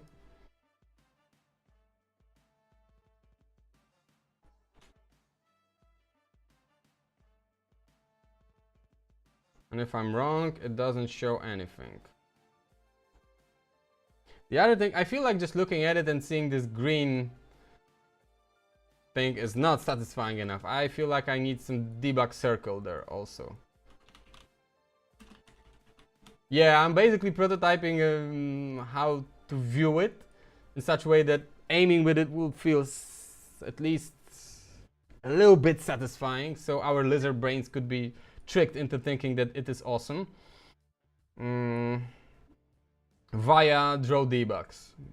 I like to use these techniques with draw debugs because I can quickly construct something without really having problems with materials or Niagara or whatever, and I could at least create some shapes around that and think like, okay, yeah, that's what I need, right? Okay, and then I can sit down to Niagara or shaders, etc., etc. Okay, so the center will be where the line start is, which is basically that location. Radius, I don't know. It also probably should be scaling with length. Segments, yeah, I don't care. And the color should be changing depending on whether we are landing on the surface that we can safely land on or not, right? So there's one thing, like the whole line should change the color from yellow to green when we are aiming at something that we could land on. But there's another thing. There are lots of people that have this type of daltonism where differentiating between red and green is hard. So I remember I heard from one of designer friends that is the best way to avoid, you know, turning off someone from your game or implementing the filters later on is to think about that up front, right? So for example, instead of differentiating about things with just color, also differentiate things with the shape or the texture or whatever, right? And that way you can adjust for that in a cheaper way and upfront, so you don't have to fix your mistakes later. I like that approach. So let's think about that, because right now I obviously wanted to go for colors, but maybe something like dotted lines, etc. could also work for differentiation. Let's see. Let's construct that thing. Draw debug circle. Yeah, for now we are showing the... We want to visualize the surface that we can land on. Thickness. Big. Z-axis correct. Draw axis no. Because I have another component for that. It is a small circle, smallest circle. That would be a better. Or maybe even 2 meters. Not 2000 meters. 20 meters. Let's see.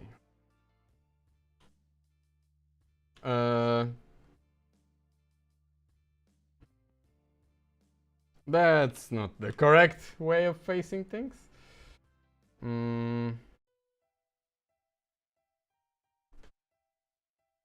It should be this, if I'm not mistaken. I might be mistaken because my brain likes to not work sometimes. And yes, of course, it doesn't like to work. It doesn't.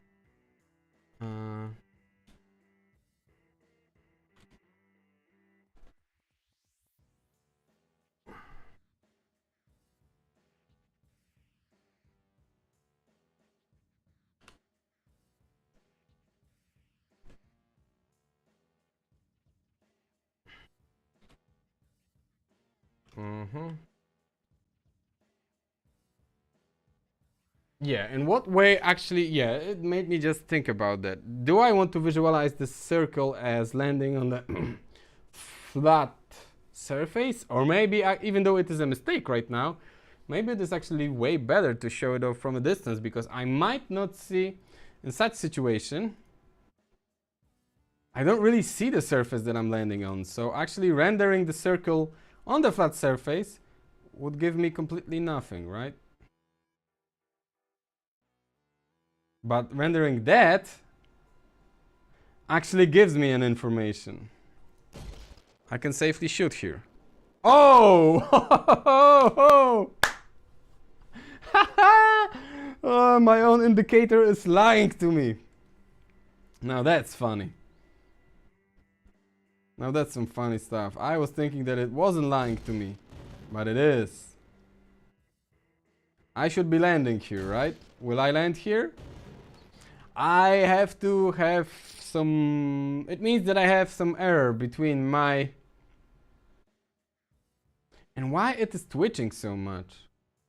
That's the other thing. But it means that my Niagara indicator is lying to me. It doesn't correspond to projectile in some edge cases, right? Because it shows me, yeah, you will land here, you will land here, right? And will I? I almost missed that. Which also connects to another point from my notes, that my pathway is way too narrow. I always need to design pathways to be a little bit bigger. But how big? How wide enough? That is something to be measured. Beveled pathways. Okay. What could I do more here? I am showing the correct pathway, but I would also love to show the incorrect pathway, and we're aiming at oblivion. So we won't hit anything. Those are the 3 things that I want to kind of do. So we would have, we're aiming at oblivion here, because if blocking hit is true, then we are rendering all this shit. If it is not true, then let's do something here. For example,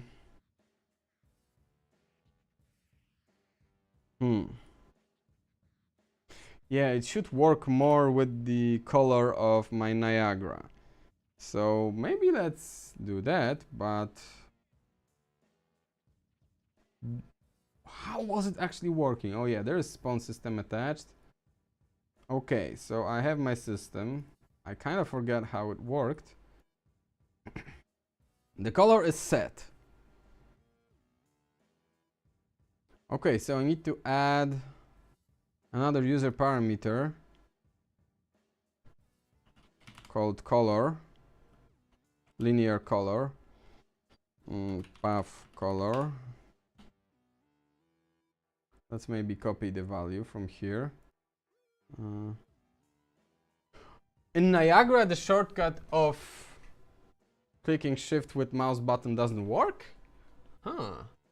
That is interesting. And here it works. Shift. I cannot click here, shift and right mouse button. I have to click Ctrl C or the menu option, but here it does work. Oh, wait. Copy. Wait, what the hell is going on? I cannot just copy those values?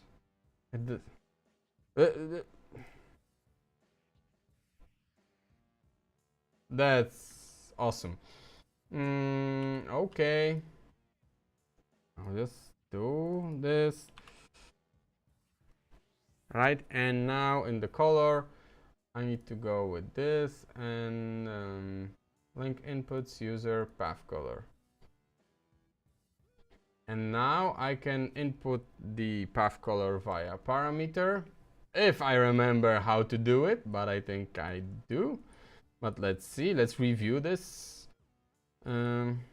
idea that if we are aiming at nothing, then we're taking the projectile path Niagara, set Niagara, set Niagara variable linear color, and it is named.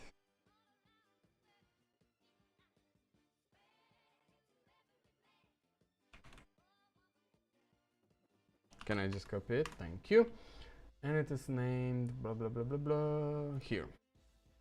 In variable name, and the value I can create promote to variable. It will be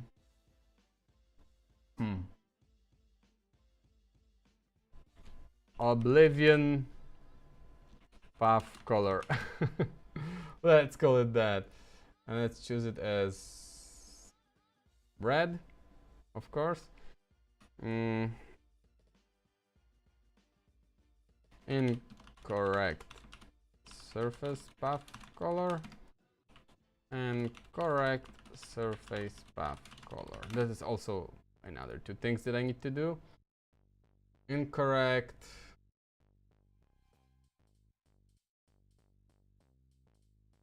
let's do it with colors and how to do those dotted lines, etc. That's another idea, that I should change the style of Niagara, maybe completely different Niagara. Yeah, that's something that I need to think about. I probably won't be able to do it this stream, but I need to write this down because I really want to follow that kind of design paradigm.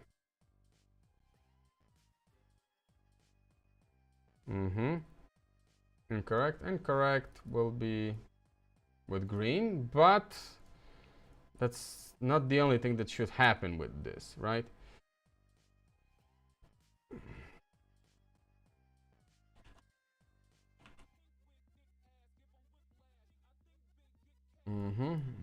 But it will be the correct path color. And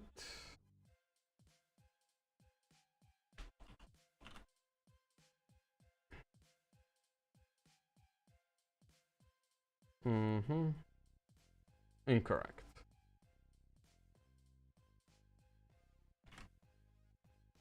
Let's see if it will work. Let's switch our weapon to catapult bow. It does work. Oblivion, incorrect surface, correct surface.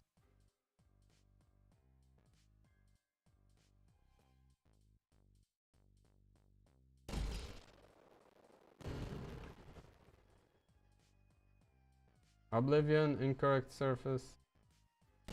Correct surface. But also aiming like that is not that fun. I'll be honest. Like, oh, there's this pathway that I need to connect to, but I don't really see the surface of it. So it should be designed in a little bit different way. The whole design of the pathway needs to change because it's just not fun to design it, to aim at completely flat surfaces like that. Either the camera should pull back from my character, because this is straight up not fun.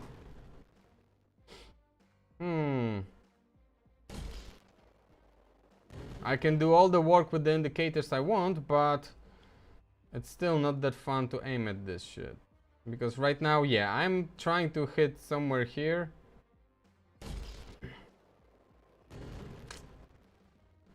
Kinda sucks. If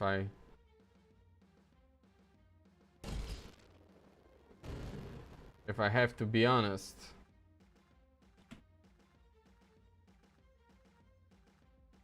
If I'm being honest, it kinda sucks aiming like that. In the open world test level, it was fun to aim like that, but in such scenario, not that really. And we have lots of flame bubbles in the air.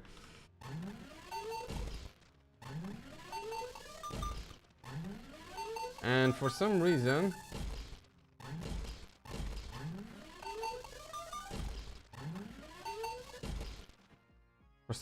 my arrows disappear when aiming. Okay, maybe they not.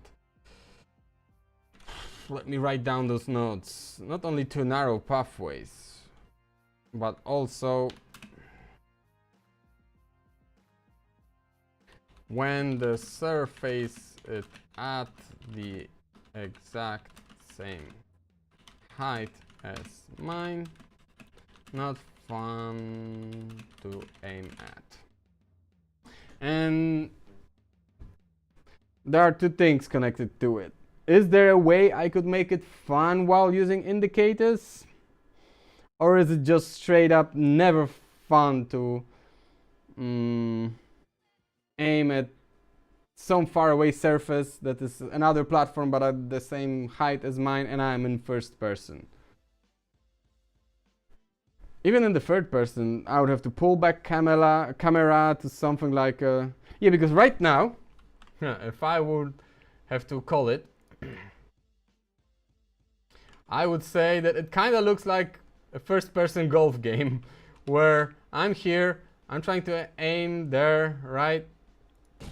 It seems very golf-ish. But even in golf games, sometimes there are like helpers, etc., that are telling you, making aiming a little bit more fun, right? But the thing is, this is not a golf game. So no one who would be playing this would accept this type of aiming. Unless we are playing as a golf ball, no one would accept that. But maybe we should be playing as a sentient golf ball. With animated face and shit. That would make animations super easy. Golf ball with the bow that can, you know, shoot arrows or catapult itself. But still, like, I cannot aim it here. I have to move. Damn! It might be harder to fit this type of catapulting into the game than I thought. That's why I'm doing this. That's why I'm learning game design, so I could circumvent those problems.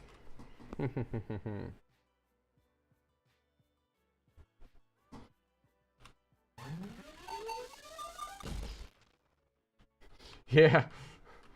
Right now the idea of sentient golf ball with the face is in my head. But still, it wouldn't mean that this type of aiming would be accepted. Even if I had that kind of fantasy going on, like a very cartoony, right? Type of scenario, it still would. Oh yeah, and I missed, even though the indicator told me I wouldn't miss. So there's like an error to find.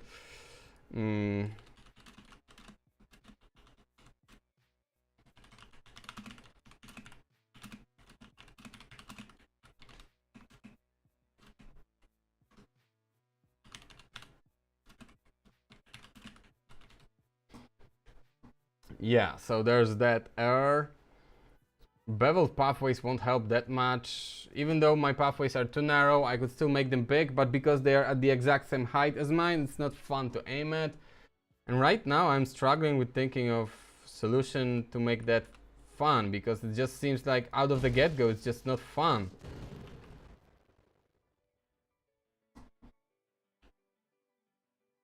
It would be way better if there was wall behind all of those pathways, and if I could just aim at those walls and bounce back off of it on towards this surface. That would be way more fun than just aiming at this kind of flat surface, because that type of golf platforming, let's say,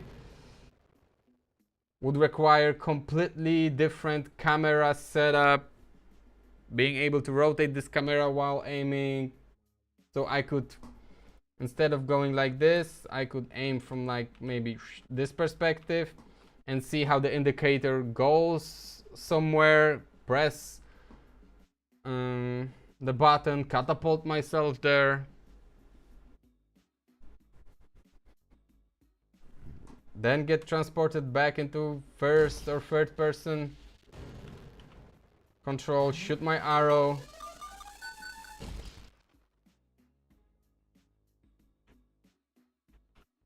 Then once again, go like here.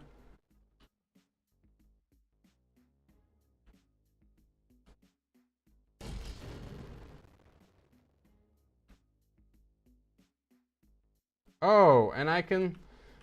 Oh, there's a bug. When I'm switching weapons, I can leave Niagara there, so I will fix that in a second. But still, it's hard to access this shit.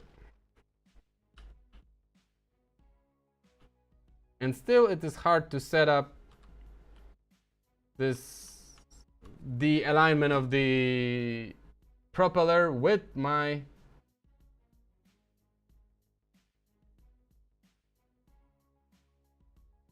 Yeah, micro adjustment like that aren't fun. I hit the collision, I'm entering my doomsday, etc, etc. There's lots of design challenges here. I won't be able to fix that in the next 22 minutes. Fuck, okay. It's good that I'm taking notes. Dexterovsky asks, how did you detach from the controller by keyboard shortcut? Let me show you. It is the semicolon. I guess that's how it's named. And I love that debug camera, because not only it detaches while you have a new window preview, so you don't have to you know, be stuck with the old play in editor. You can just have a new window, and it also works in build, so it is semicolon. But it also launches the debug camera that has lots of options. For example, it is constantly tracing, so you can see, I'm not sure how it is visible on screen, but in the upper left corner, maybe I will do a screenshot, because that will be better. Let's take that screenshot. Let's take it into the paint, when I can go like this to make it more visible. I hope it is visible on stream, but basically you can also see... oh, Dexterovsky says that he saw it first time. Okay, just to finish what I was saying, even though it was readable from what I see from Dexterovsky, you constantly see, you know, what are you hitting. So it is great for example, debugging. I don't know, you're shooting at something, but it doesn't react, and you are suspecting that it might have a wrong collision setup. You quickly go, you know, semicolon, bang, and for example, you see, oh, my traces are not hitting the object it hits the object behind my desired object, so I need to look into the physical controls. You can control FOV, speed, freeze rendering, toggle displays, orbit around selected hit point, etc, etc, etc. Lots of shit to experiment with, but the one that I use the most is this constant tracing. And with the console command G debug camera trace complex, you can toggle between tracing simple collision and complex collision. And I really love this debug camera. I use it all the time at my day job.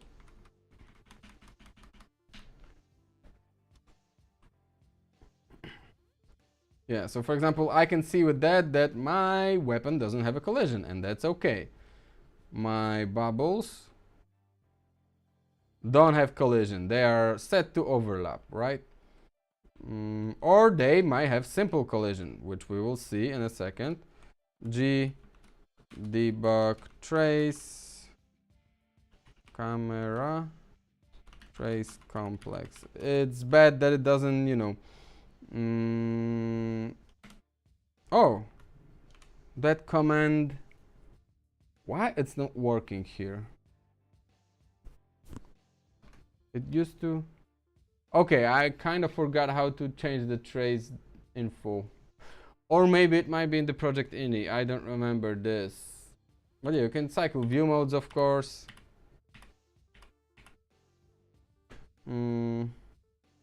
Yeah, we can see that my bubble spawner has some collision, this has some collision, etc, etc.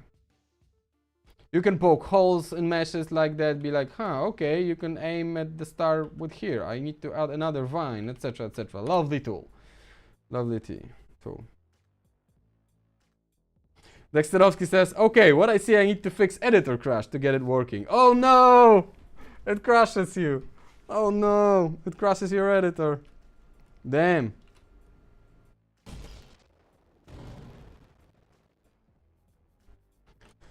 I need to write down before I go insane.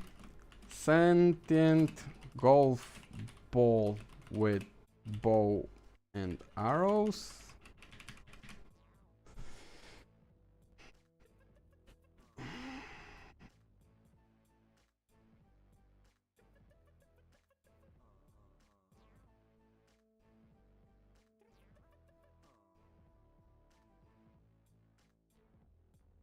Yeah. I'm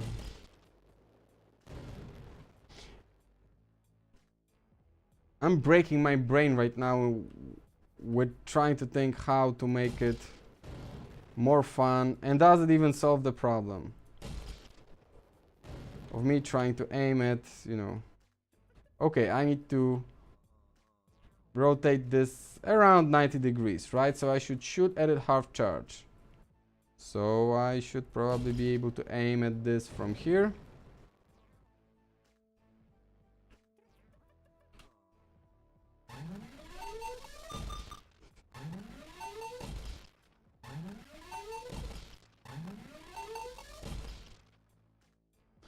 And yeah.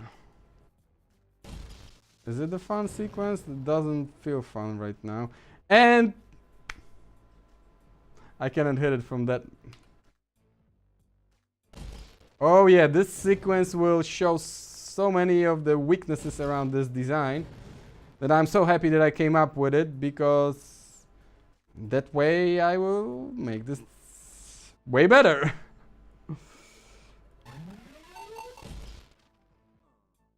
90th degree. Oh my god, I should have hit it with the full charge. Okay. And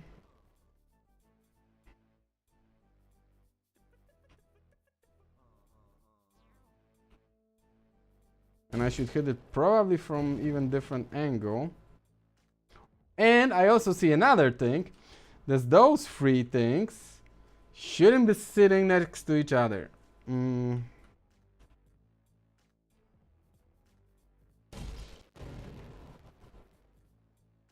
I cannot hit that fucking thing even from here.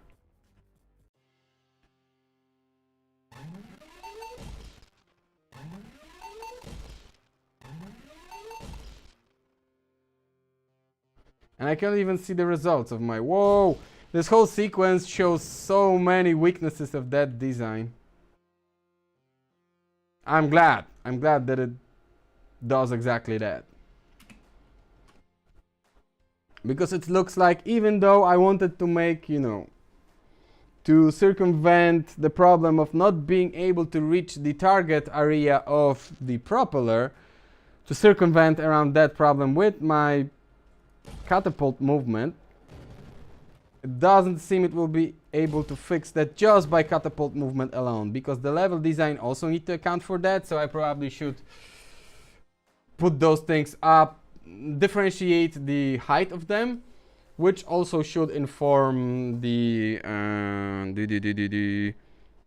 pathways, and that way the design should be, nothing could ever be at the same height, right?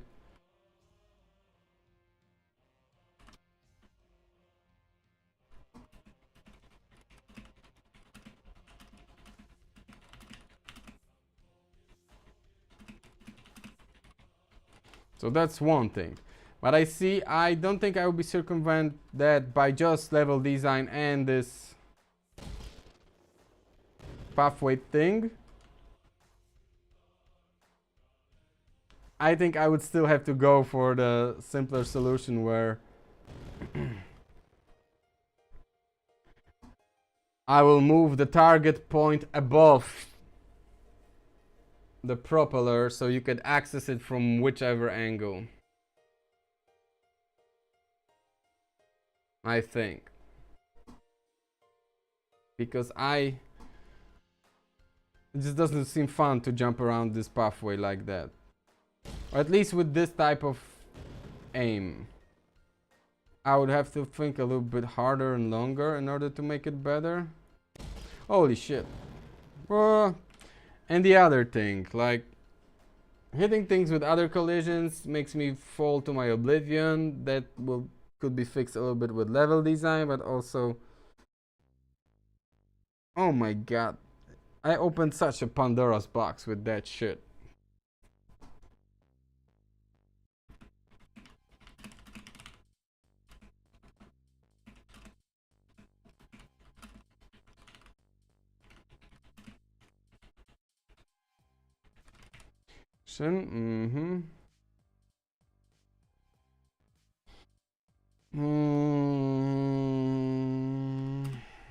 I also need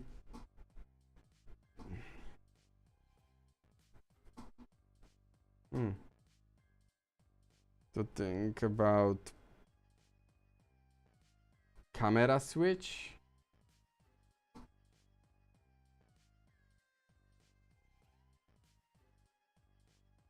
And it's also this golf-ish, but not really, because I cannot adjust the strength of my shot with catapult.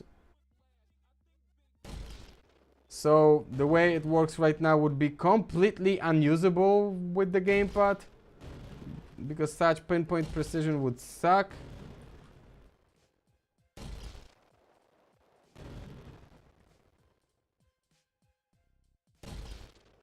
So it would be better to, like, I don't know, aim at something, aim in the direction, then adjust the strength of the shot, kinda golfish way, and then shoot it.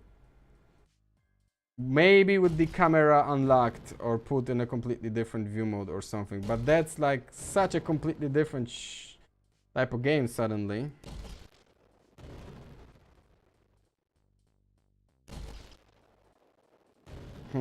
I need to think about it longer.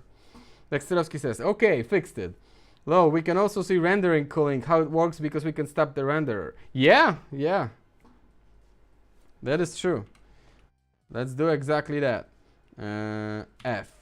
Oh, why it doesn't work for me?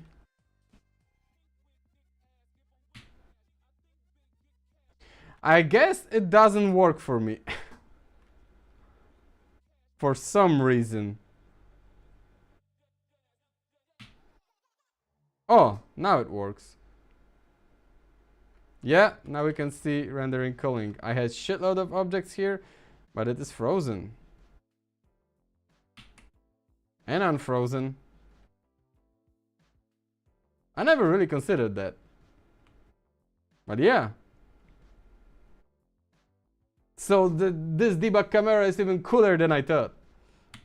But for some reason the first inputs weren't really working for me, but... And that way, for example, we could see if some, I don't know, for some reason some meshes might be messed up. Like for example, we can see that this whole pathway, all of it is rendering, even though not all of it is in screen, right? So for example, this could be a case for nanite mesh when it will, you know, cool, not render triangles away.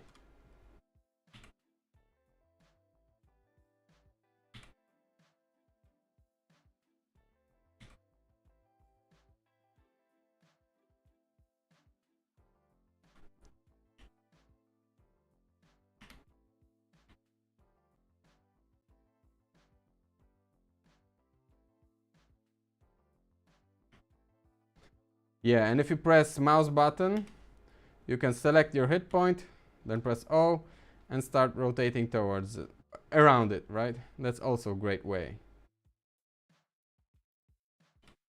Yeah, actually I could prototype this, I mean, preview how this aiming could work in a different way.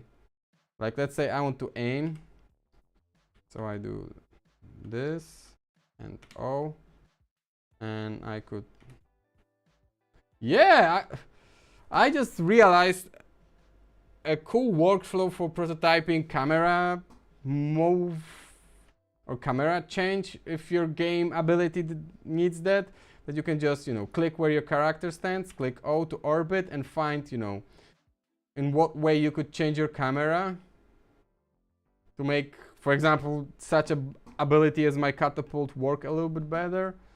Like for example, I see right now that in order to fully render it, I would have to move camera really far away.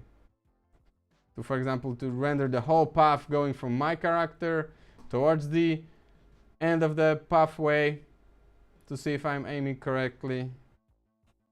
So it also can be a tool for previewing and trying to figure out what kind of camera movement you should have for your specific abilities. In my case, it is catapult. I just realized that I never really considered using debug camera and its orbiting tool as some kind of design tool.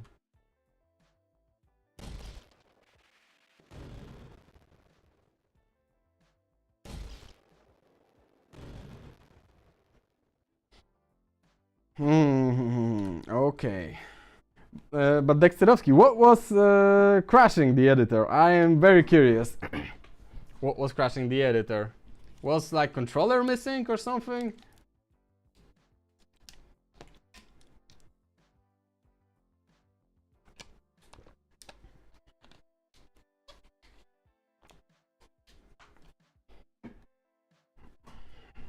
Okay, okay.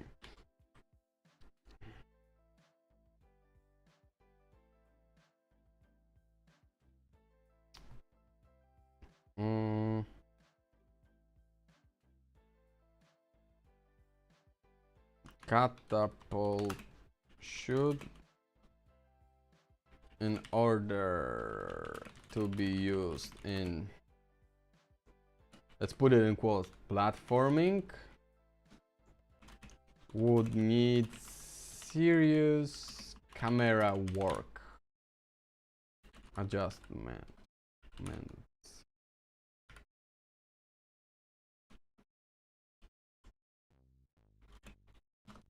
Pulling it way back,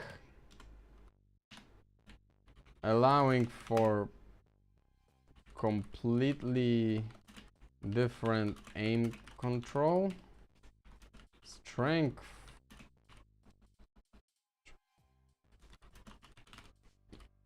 control, golf-ish,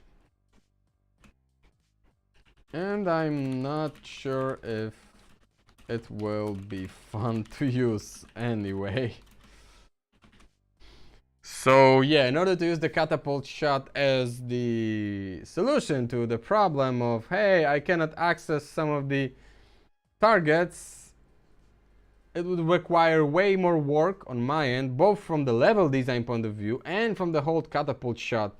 Change the perspective of the camera, completely different controls, etc., etc., in order to make it even remotely useful. But even then, it would only work for things that are...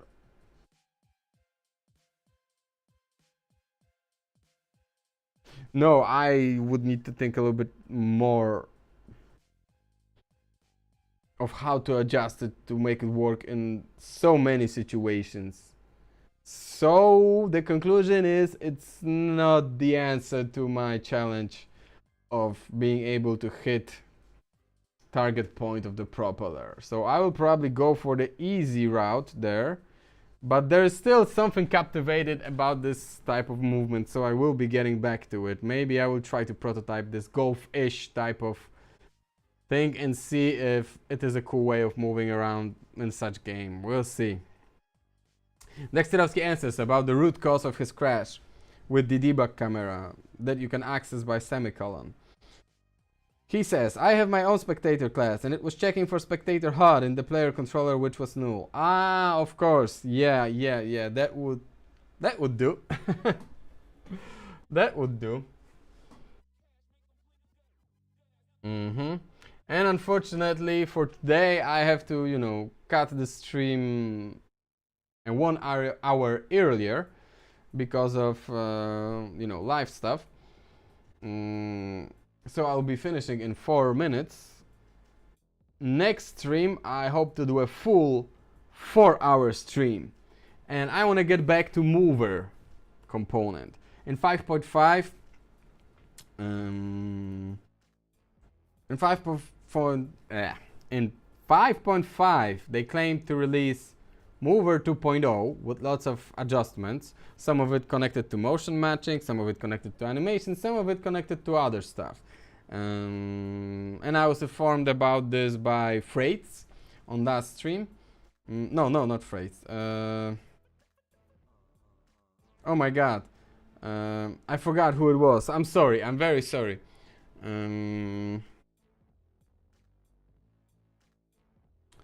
It was Isam. It was Isam75. I did a little help with the Gmail. So Isam, thank you, 75. Isam75, thank you for pointing me towards the fact that they released Mover 2.0 in 5.5, which for some reason I missed completely that they released that. And I want to get back to it on the next stream, see what changed, go through their change list of things and see how it works, etc. I want to see if directional gravity still has a hard constraint, and we will see what's going on there. I want to do a full 4-hour stream for that. We will see if another will be needed, but for sure we will be getting back to mover component.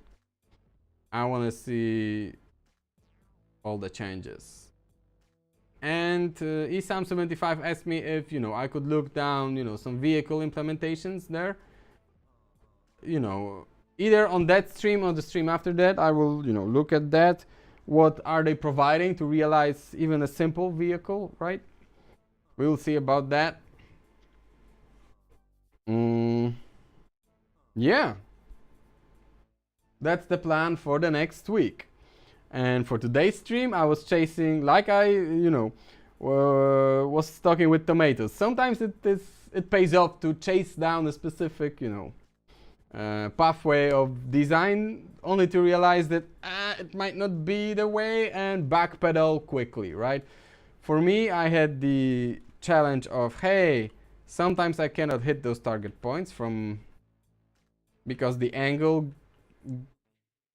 is hard to shoot at, right? So I need some pathways, but walking around these pathways is boring. So let me reincorporate my catapult shot where I'm launching my own character and see if that will be a cool thing. I implemented it and realized it needs completely different implementation in order to be usable for such case, because it will be kind of a platforming case. And even then, I still can create situations when I cannot hit this target. So I will revert back to the simple solution, which is I need to move the target point into always reachable spot. But there is still something about the catapult idea that I cannot let go of it, so I will, get back to it in some future stream.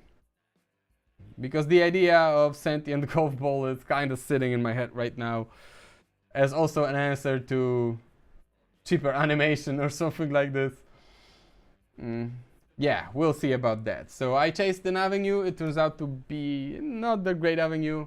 Let's backpedal from it. And on the next stream, we'll jump into Mover 2.0. So that will be all from me for today. I have to cut it 1 hour shorter. And I hopefully see you guys on the next stream. Leksterovsky says, okay, so see you next stream. Have a nice rest of the day. Yeah, you too. I wish you guys have the best Sunday ever. Yeah, so bye-bye. See you next week.